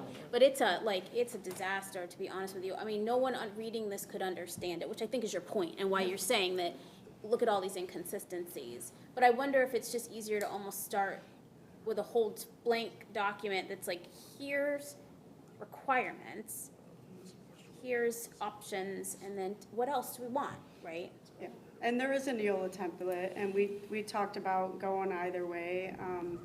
It's a little, for transparency purposes, it's hard to just say we're slashing the existing policy. Don't even look at that, look at this. Because then I think there's questions about, well, what did you take out? So I think that was the effort in trying to do it this way. I'm kind of glad you got to where you got to, though. Like, this really is difficult to work with. There's a Neola template. Like I said, it's shorter. It doesn't look anything like this. It has options for you. I can say that OSBA has not released their policy update yet. It should be coming.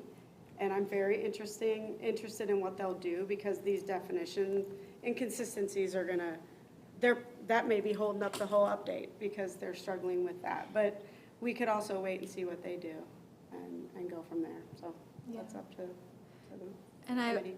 I want to uplift, thank you so much, Ms. Rothwell, for all the work that you did on this, because that was our conversation for the last however many rounds of preparing for this committee meeting, is how best to put it forward. And we were concerned that if we just brought the Neola policy and then brought our current policy side by side, it's too confusing. A parent or a community member or a staff member cannot clearly understand what is current policy, what is previous policy. So we tried to implement it into what is our current policy and make the changes, and then have some things that we need to discuss as a committee as far as like what recommendations we would like to move to the board. But I do think that the structure of the language is something that the board could consider really cleaning up to make it more clearly laid out for our families and for our staff. But I think in this committee, we decided that we were going to run through it as is in the current policy, because that would at least allow us to make those decision points as far as this was in the previous policy, do we think it has to be in any policy moving forward, and kind of attack it that way for purposes of the committee. But we will have to clean it up if we want a readable policy. So kind of everybody's right here. But with that, Dr. Grubbs, I originally think I called you up, and correct me if I'm wrong, to talk about how discipline works in the buildings currently when a student is using a cell phone, and then when they have been asked to put said cell phone away once, twice, 5, 10 times, how that works currently. Absolutely. So thank you for the question. Typically, we've asked principals to follow the student success guide, the actual progressive discipline plan within the system. So if a teacher asks to put their cell phone away, they give a warning. If they don't follow through with that, they refer to the office, and then that progressive discipline process then begins. I do want to provide just a little bit of context about what's been happening since the first day of school here in the district regarding this new policy. Our students have responded really, really well. I've been in probably about 20 to 25 schools, the first 2 weeks of school, from elementary to middle to high school. Certainly at the elementary level, it's not a big issue. You may have a kid who uses their phone at dismissal to let their parent know they're getting on the bus, or the bus is running behind, but it's not an issue during the instructional day. At the middle school level, you have more kids who have cell phones in middle school. And certainly at the high school level, that's where kids are glued to their phone. But our kids have responded well. The first, before school started, we had no cell phone posters posted in all of our schools, the high schools and middle schools. Principals held grade level assemblies talking about the new rules. That message was then carried out through classrooms. So, is it a new process? Is it going to be perfect overnight? It's not. I've gone to some schools. I've seen in high schools. I've seen a kid with a cell phone in the cafeteria. I've seen an adult, whether it was a teacher or a principal, say, "Put your phone away." The kid may have put it away. I've seen a situation where a kid may have been asked a second time and they confiscated the phone. So it is a process.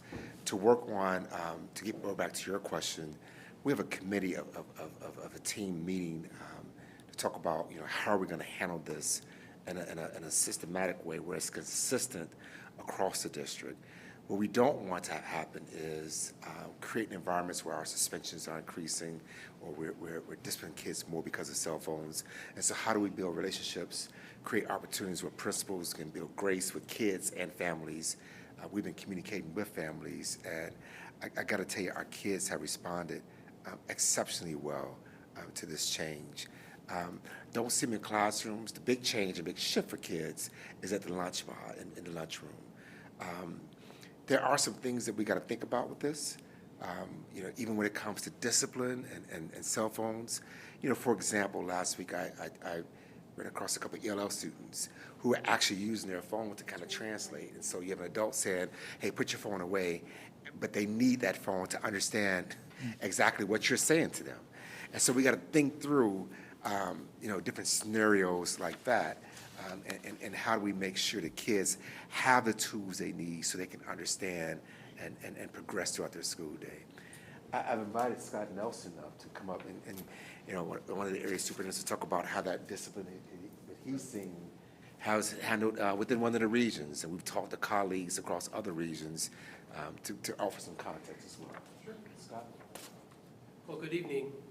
I'm in Region 1, which is the west side, just to give you an idea, and it's 18 school buildings. And I would echo what Dr. Grubbs has been saying. By and large, it's gone really well. It's a work in progress. I would add that principals, during their opening staff meetings, talked it through with staff. How are we going to handle this? What concerns do you have? Those types of things. I saw that consistently, and I know my colleagues in the other regions did that as well. So again, part of that was also how are we modeling that as adults? So I would tell you that in talking, just to get a little prepared for tonight, I talked to all my secondary schools, which is 6 of them, 2 high schools, 4 middle schools, a couple elementary, just to get an idea, because these phones are everywhere, as we well know. In terms of discipline, a lot of it has been stopping. There's been warnings. There's been a soft rollout in a sense. As the school year started, because it takes a while. We've had years and years of certain behaviors that our kids are seeing and exhibiting, which has been somewhat natural in a sense. So we did a soft rollout, talking to them, trying to get them to understand why. And in doing so, there were verbal warnings, and then it went to, it might go the next step in terms of verbal warnings, whether it's in the hallway or in the classroom. So we focused on trying to help the students understand that this is part of classroom management. But if that didn't work after multiple attempts, then administration was brought in. And what has been stopping a lot of it, at least at this point, we're in day 10. So has been a lot of contact home, and we've had a lot of parents backing up. Yes, please go ahead and take it, lock it up in your cabinet. One of the principals was giving me an example today, and they can get it at the end of the day. Yes, they can get it at the end of the day.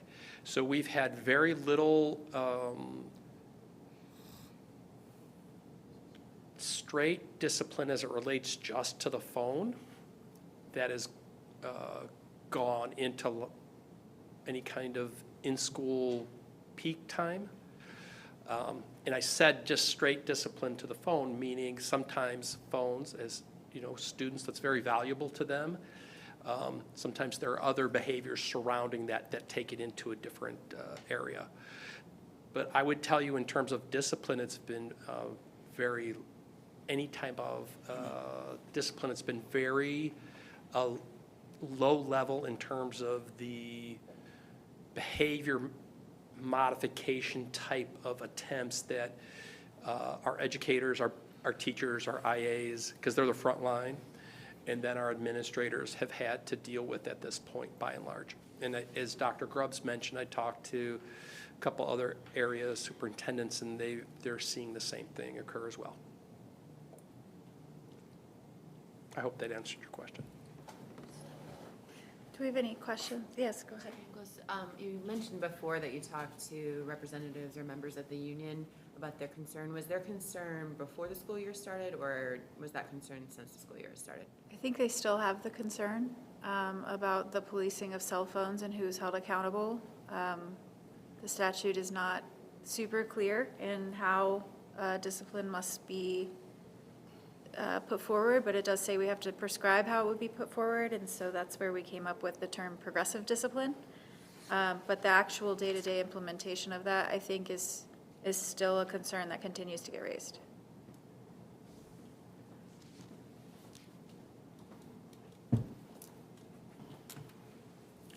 I have a couple things. One, with the policing a little bit, I'm not sure if this is a mandatory language. A person who discovers a student using a PCD in violation of this policy is required to report the violation to the building principal. I'm sorry, page 4. Sorry. That second paragraph down. So again, that's Neola language and it's in the existing policy. Okay, I wasn't sure. It is in their new template as well. So that would be students as well? Because that would be my concern, a student being obligated to report another student and consequences of that. So I can tell you that that language is not in the statute. It is in Neola's template. It was in our old policy, which probably came from Neola's template then. I highly doubt that's in a statute somewhere telling us that it has to be that way. I mean, that's a little bit of the problem with using this old policy is we can go line by line and it's what I've been doing, like, where did this come from? And because some of this appears to be a little homegrown, I don't know where a lot of it came from, or if it was practiced in 2015. We just have some, I think, work to do to decide what we want it to look, what the board wants it to look like. Okay. Yeah, I wouldn't want to turn this into students policing students. Yeah, I mean, just to give you an idea, this is the whole extent of the statute. The part about cell phones is just this right here. The statute doesn't say a whole lot to create a policy that's this long. But this policy is about more than cell phones. Yeah. So I think they're trying to shove something that's pretty specific to one thing into a policy that it covers many things, and it just doesn't work. That's my personal opinion.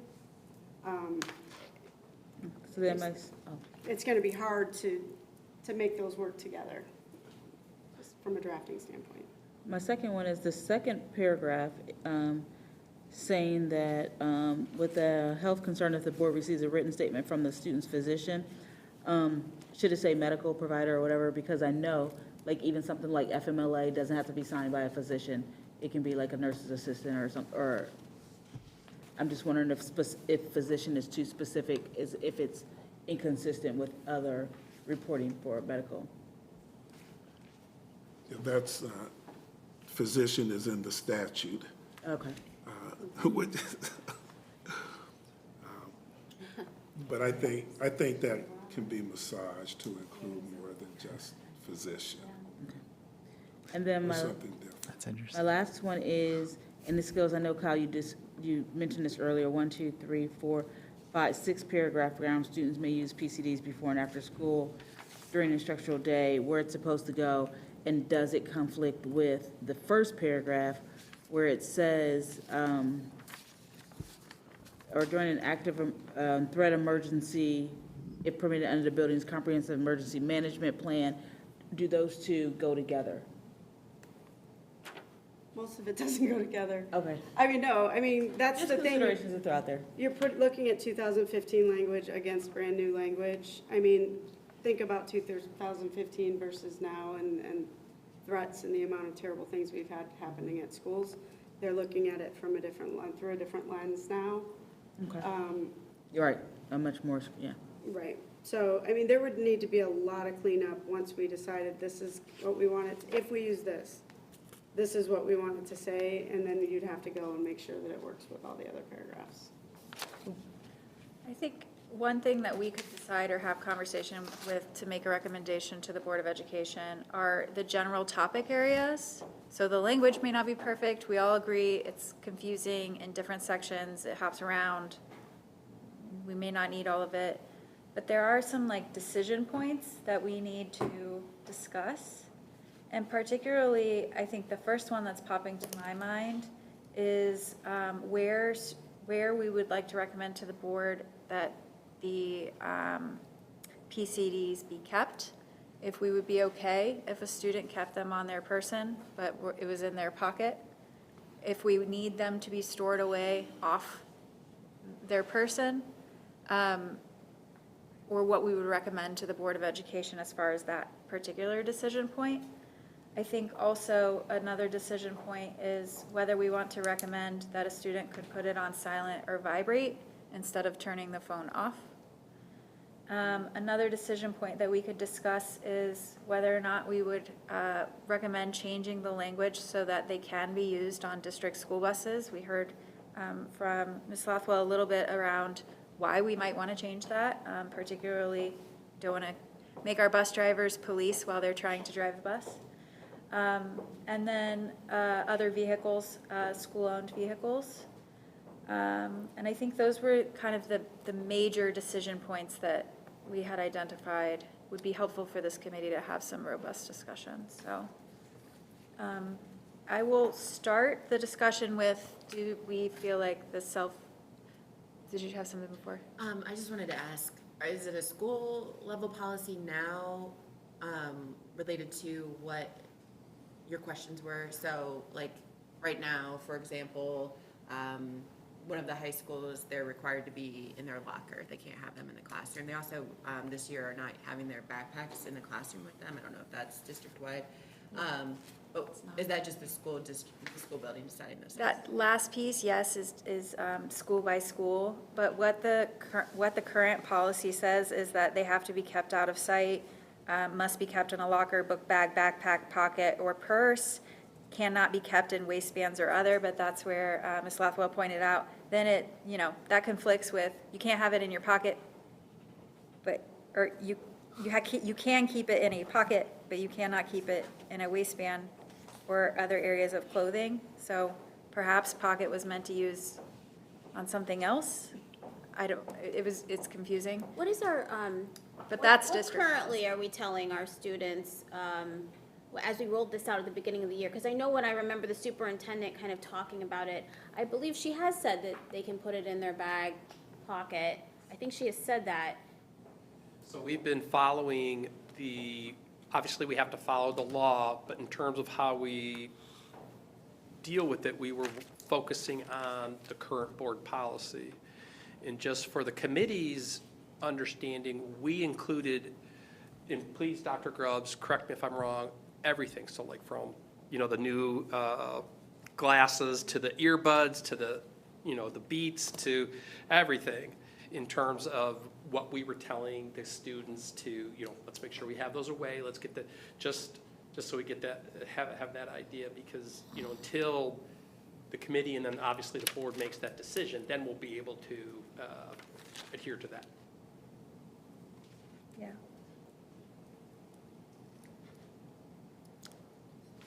So again, it's in current board policy that you have to put them away. It's a little confusing whether or not you can actually put it in a pocket that you're wearing. But outside of that, the current board policy says you have to put it all away. Well, this goes back to, again, like, if it's in my purse on the floor, but I have an Apple Watch and it's not powered off, it's still interrupting me. I mean, that's the whole point of it, right? I would say the current policy as written says you cannot have your Apple Watch unless it is put away in a pocket and off.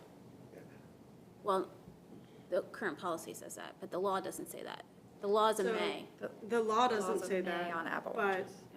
the way these policies are being written, at least by Neola, and Neola serves the majority of the districts in this state, they've got that blob of definitions at the top that would include everything.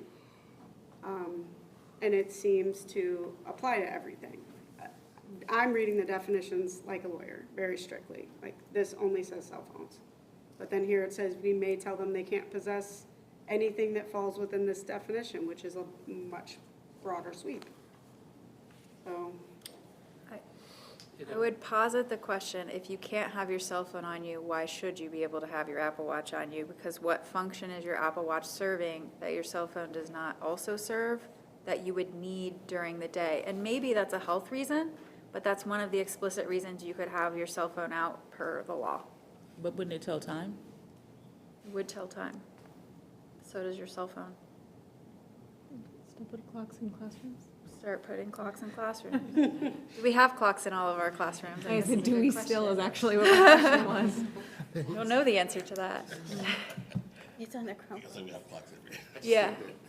Technology is changing so much and every day, right? So I have an Apple Watch on, but, you know, the smart watches aren't just, they just don't look like Apple Watches. And so you don't know what a kid has in their arm.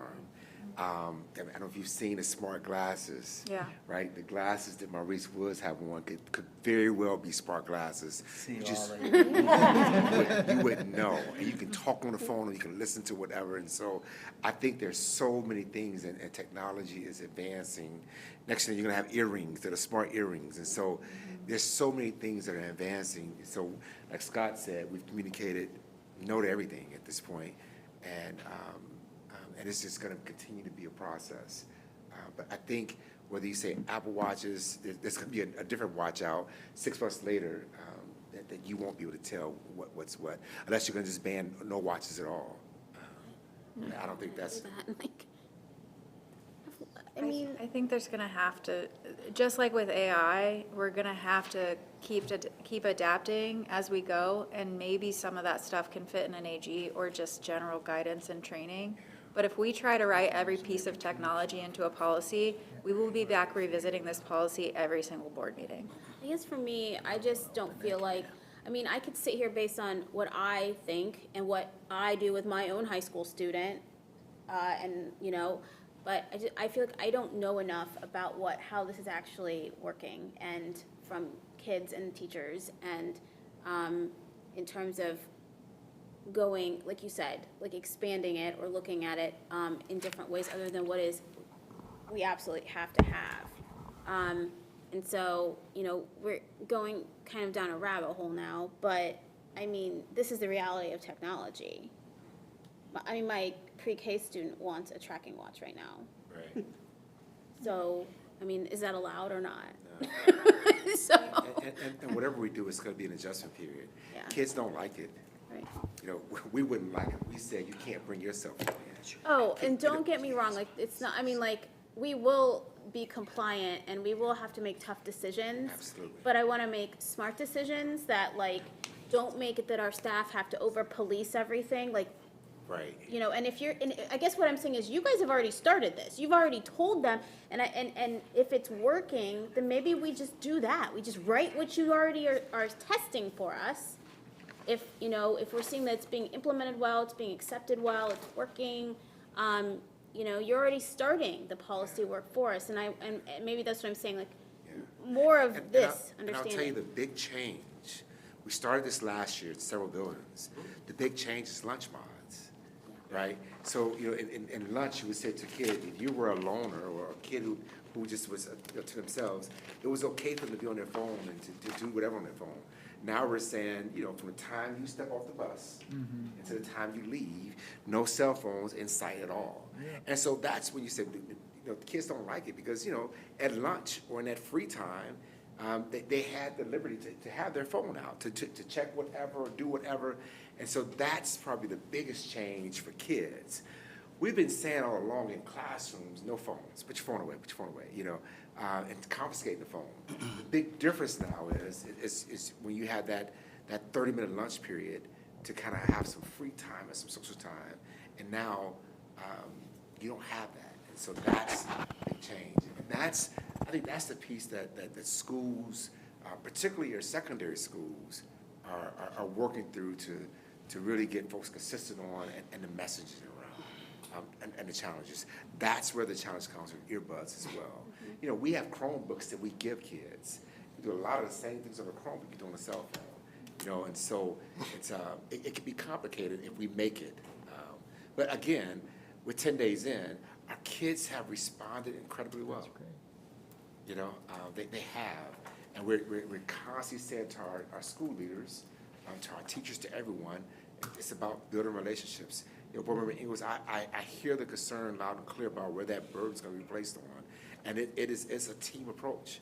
You know, we all have to work with this together, parents, students, staff, principal, and the student, to bring this new change to fruition on a consistent basis.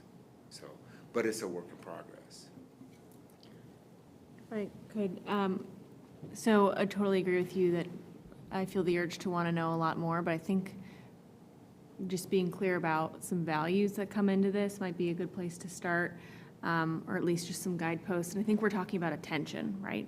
And the more that the daily happenings are on the phone because of the comment threads, because of all that, which you can keep going, such as through a lunch period, right? You can reignite the concern of what is that thing that's going on that I need to know about. So I think it's wise that you guys have really reined in the use over lunch. But I think if it's about attention, a couple things come to mind just in terms of the terminology we're using. Do not disturb would be a valuable tool. We can make up our minds about the different technology and the new things. I mean, someone's going to get an implant soon, and we're going to say, how do we take that away from them, right? But we can be clear about inhibiting communication on communication-enabled devices. So I would say, talking about do not disturb, I also think if attention is the thing that we want to concentrate on, then vibrate is not sufficient. There's research that even just like having your phone, it could be off and it's right there and I'm thinking about it and my attention's more diverted from what's happening. I think that is not sufficient. And we probably, if we're thinking about limiting cell phone use, attention in a certain space, we shouldn't be allowing the vibration. One thing that I mentioned that I think we would want to add to your list is I was a little confused because I'm trying to keep track of it for all the reasons you mentioned that make perfect sense, Kyle, about some need for more consistency. It sounded like there might be like an athletic event or a school dance where you wouldn't be allowed to take photos. And I think photos are a really careful area, but also young people do remarkable things. And any choice to say, no, you can't do this, comes at a cost. And so when you're balancing those things, I kind of wonder if there are some occasions that are school functions where it might actually be okay for them to do that, right? Your buddy, she's beating her record and you want to film her crossing the finish line or something like that. So just as we are trying to be really thoughtful about the prohibitions, like how can we get comfortable about saying, yeah, this is the moment where you want to allow it. So that was just one other item I would add to your list of topics. Agree with you on the pocket. I don't know who's wearing it on the waistband anymore. I can think of a couple of people. You don't raise your hands in here. I would take some guesses here. But pocket waistband is the same thing. I think getting it off your person, if you can feel it's there and be reminded of its presence, that's if we're solving for attention, that probably should go away. But then that also goes to classroom presentations. How do I record my classroom presentation when I'm presenting on something to have that? Well, if it's part of the curriculum, that's allowable. The teacher can say. You can record these. You can record, you can do whatever you want on your phone if it's part of the lesson. Okay. You can even say, take it out and everybody Google something or whatever. That's okay. No, I'm talking about, I'm doing my presentation on Black History Month, and I want someone to record it so that I have that. Teacher has that discretion? Okay. I feel like what I'm about to say is like contrary to my whole way of being in any other setting. But I think an authoritative stance in this policy statement is the best way we serve our kids. I don't think it's a secret. My partner is a high school teacher, and this school year has been fundamentally different in the past 10 days because of this policy. And the school that he's at has taken the stance that they're not in the classroom at all, that they're in the locker. And I would venture to guess that that is what union members want, because then it's not, oh, did I, is it on Do Not Disturb or not? Is yours because you are recording your friend's presentation? It's just, they're not in the classroom. And when you have a class that is too full, that's really the only way to manage that. I think there is the challenge that they're wanting to take a lot of restroom breaks to go check it in their lockers.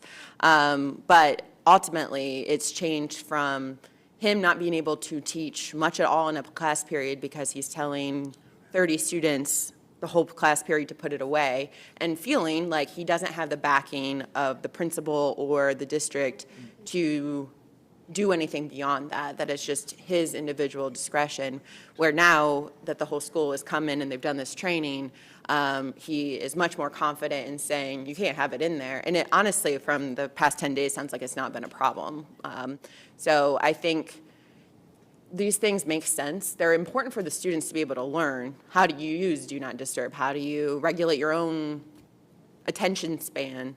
But I think that's just impossible for the teachers to manage. And I think the reason it has been working well is because we've had this universal policy for the past 10 days that I would be very hesitant to say we should let up on. And going back seems difficult now that we've already started this.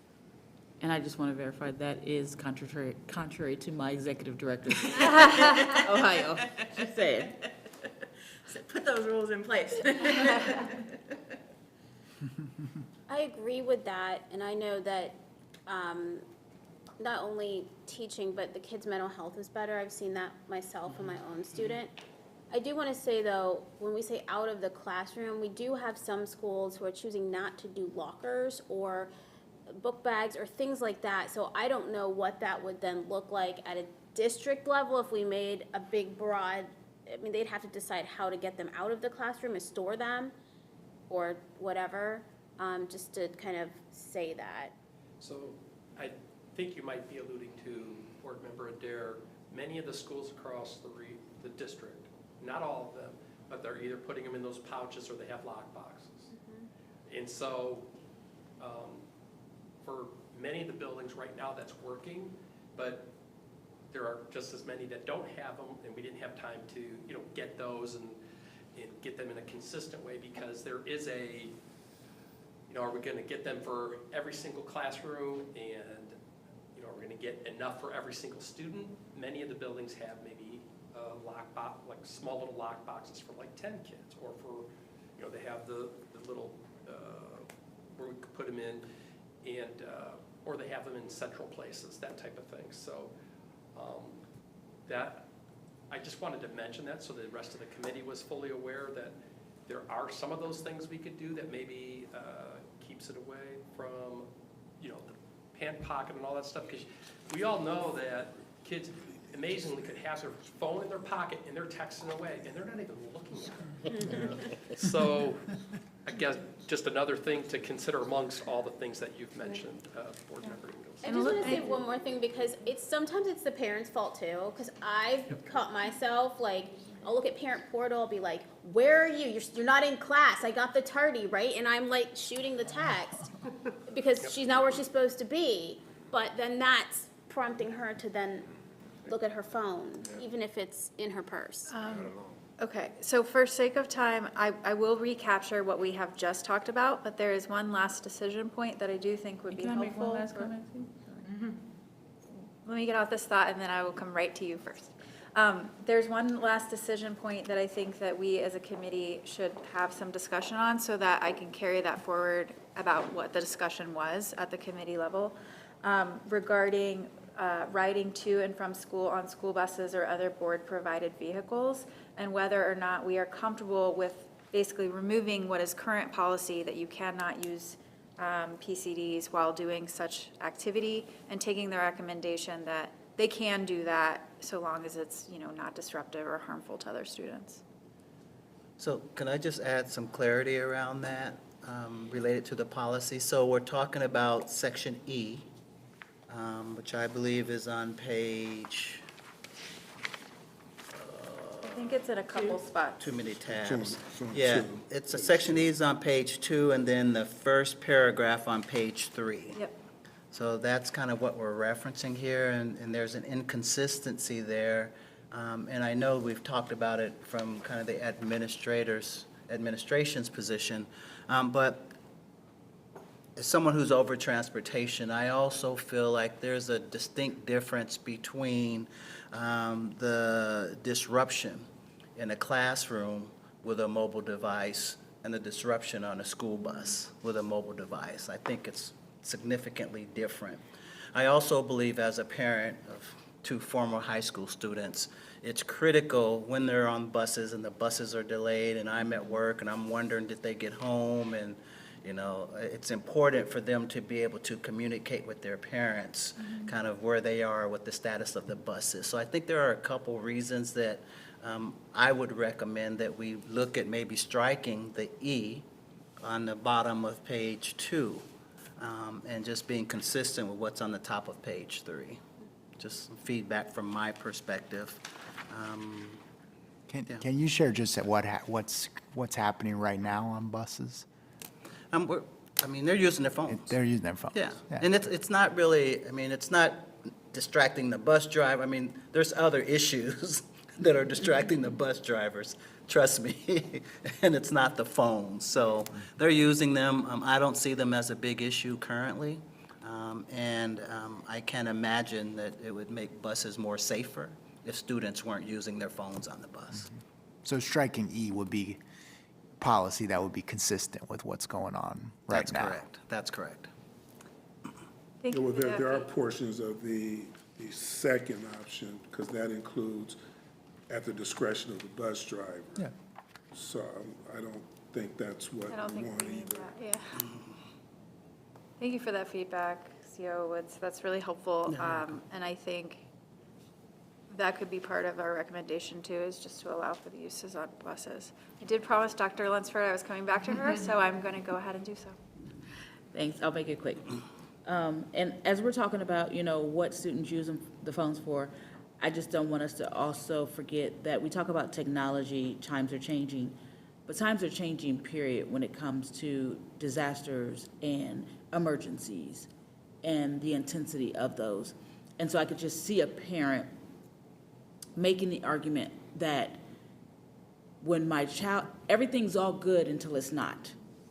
And so and if it's not, and something happens, whether it's newsworthy or national newsworthy or whatever, and a parent can't get a hold of their child because of something happening, and you have hundreds of parents coming to the school looking for their children or something like that, taking that in consideration as well when we're talking about the phone and location and all of that, because everything is, my job, everything is good until it's not.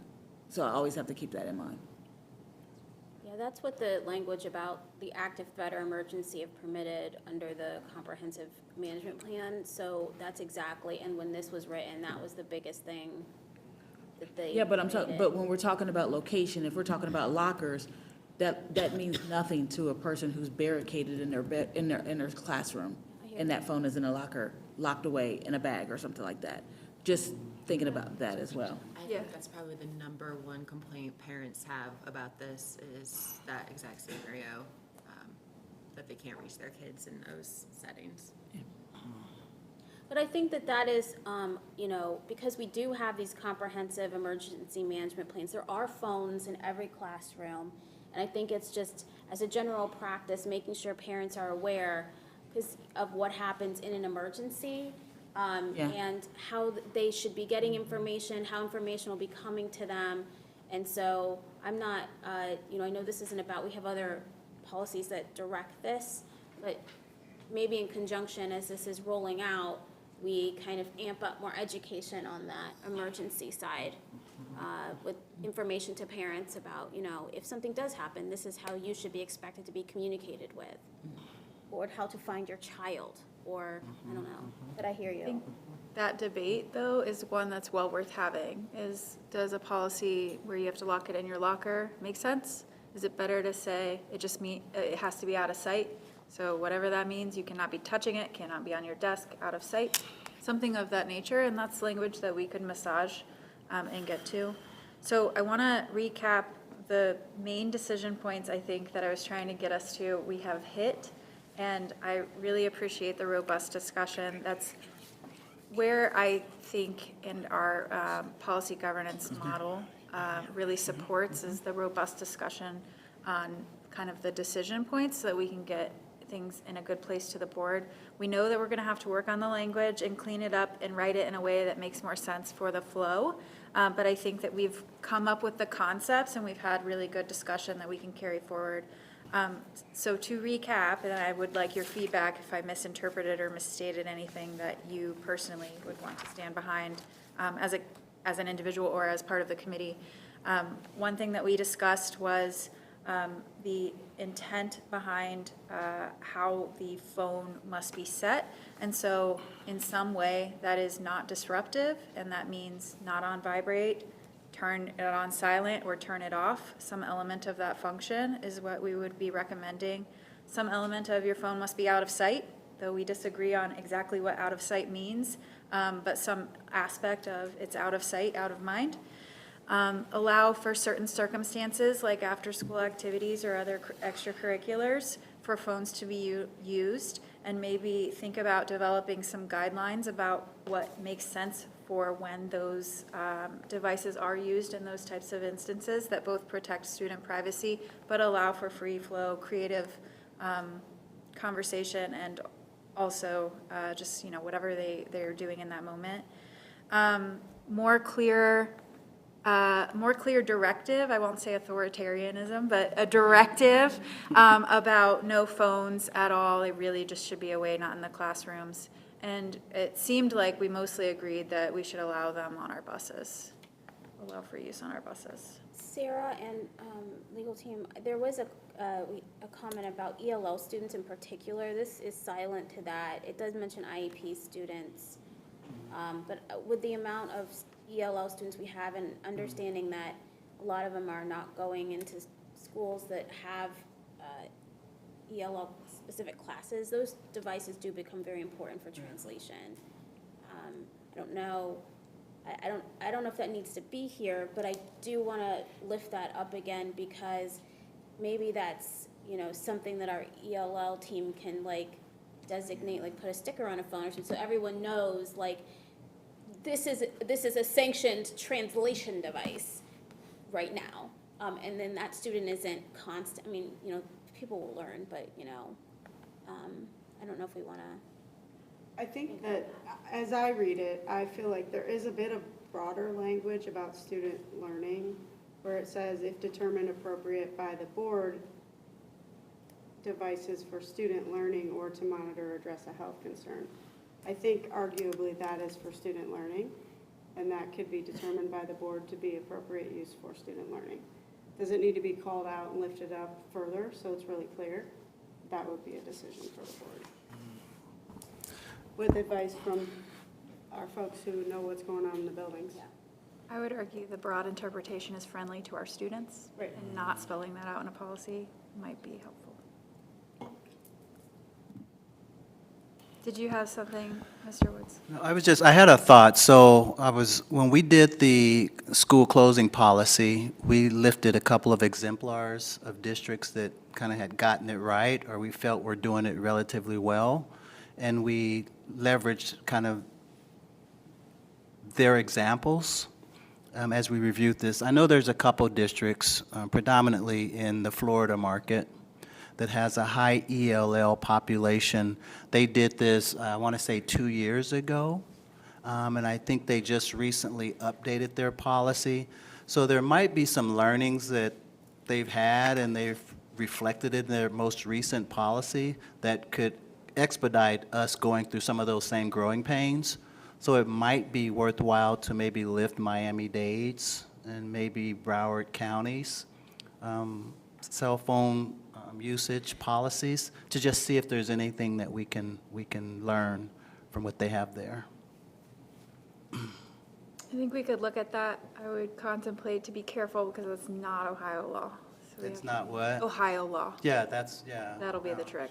I was just, I remember them discussing ELL specifically. I remember them discussing, because of the Marjorie Stoneman Douglas situation, there were some concerns about, do you put all the phones away? And so I just think there were some learnings that, from those markets that we could probably glean, but I'll defer to the experts in the room.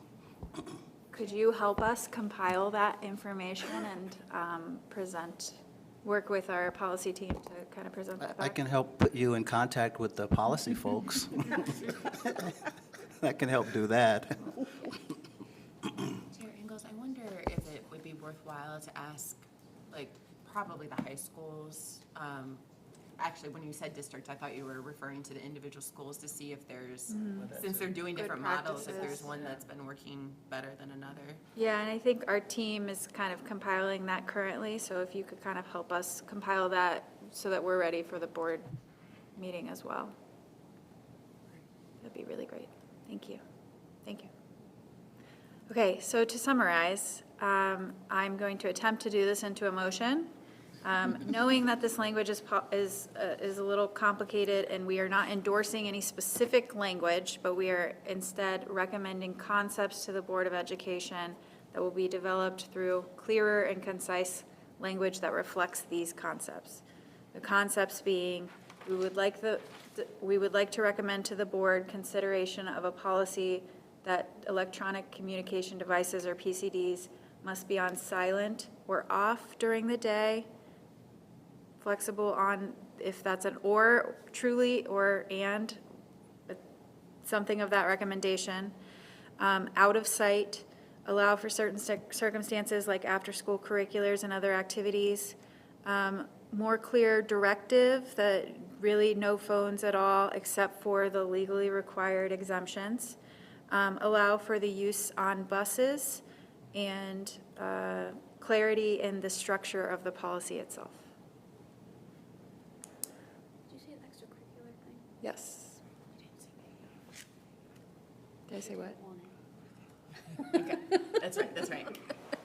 Yeah, the ELL thing is more of the legally compliant, adopting the current legally compliant. Can I ask a question? Yes. So what am I working off of? So what? Are we still trying to work with this or?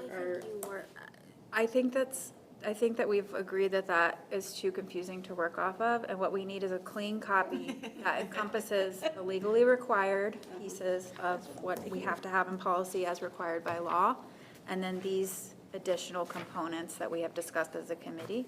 And anything else that would need to be added would be part of any board discussion. And that would encompass the main parts of what existed in our policy before. Thank you. Okay. I know that motion's a little messy, but I'm happy to go back and replay this to myself about 8,000 times so that we get it right. Mr. Williams, did you follow the motion enough to? I've written it so many times. I Okay. think I am good. I just didn't know. Second, who did the second? We didn't do it yet. Do we have a second to the recommendation? Second. Any discussion to the recommendation for a call? Hearing no discussion, Mr. Williams, can you call the vote? Ms. Ingles? Yes. Mr. Dare? Yes. Ms. Ellingson? Yes. Dr. Lunsford? Yes. Ms. Smith? Yes. Mr. Vogel? Yes. Motion carries. All right, thank you, everyone. And with that, we have hit all of our agenda items for tonight's board meeting. Really appreciate it. I do want to uplift that some members of the community handed or sent to me a policy draft that is not on our agenda, so we will not be discussing tonight, talking about proposed policy addressing budget shortfall and school closures. Because it is not on the agenda, we will not be discussing it tonight, but I did want to call out that I did receive that email and proposal. So with that, I just need a motion to adjourn the meeting. So move. Oh, sorry. Second. Mr. Williams, can you call the roll? Ms. Ingles? Yes. Mr. Dare? Yes. Ms. Ellingson? Yes. Dr. Longstreet? Yes. Ms. Smith? Yes. Mr. Vogel? Yes. We are adjourned at 8:18 p.m. We are adjourned. Thank you. From that.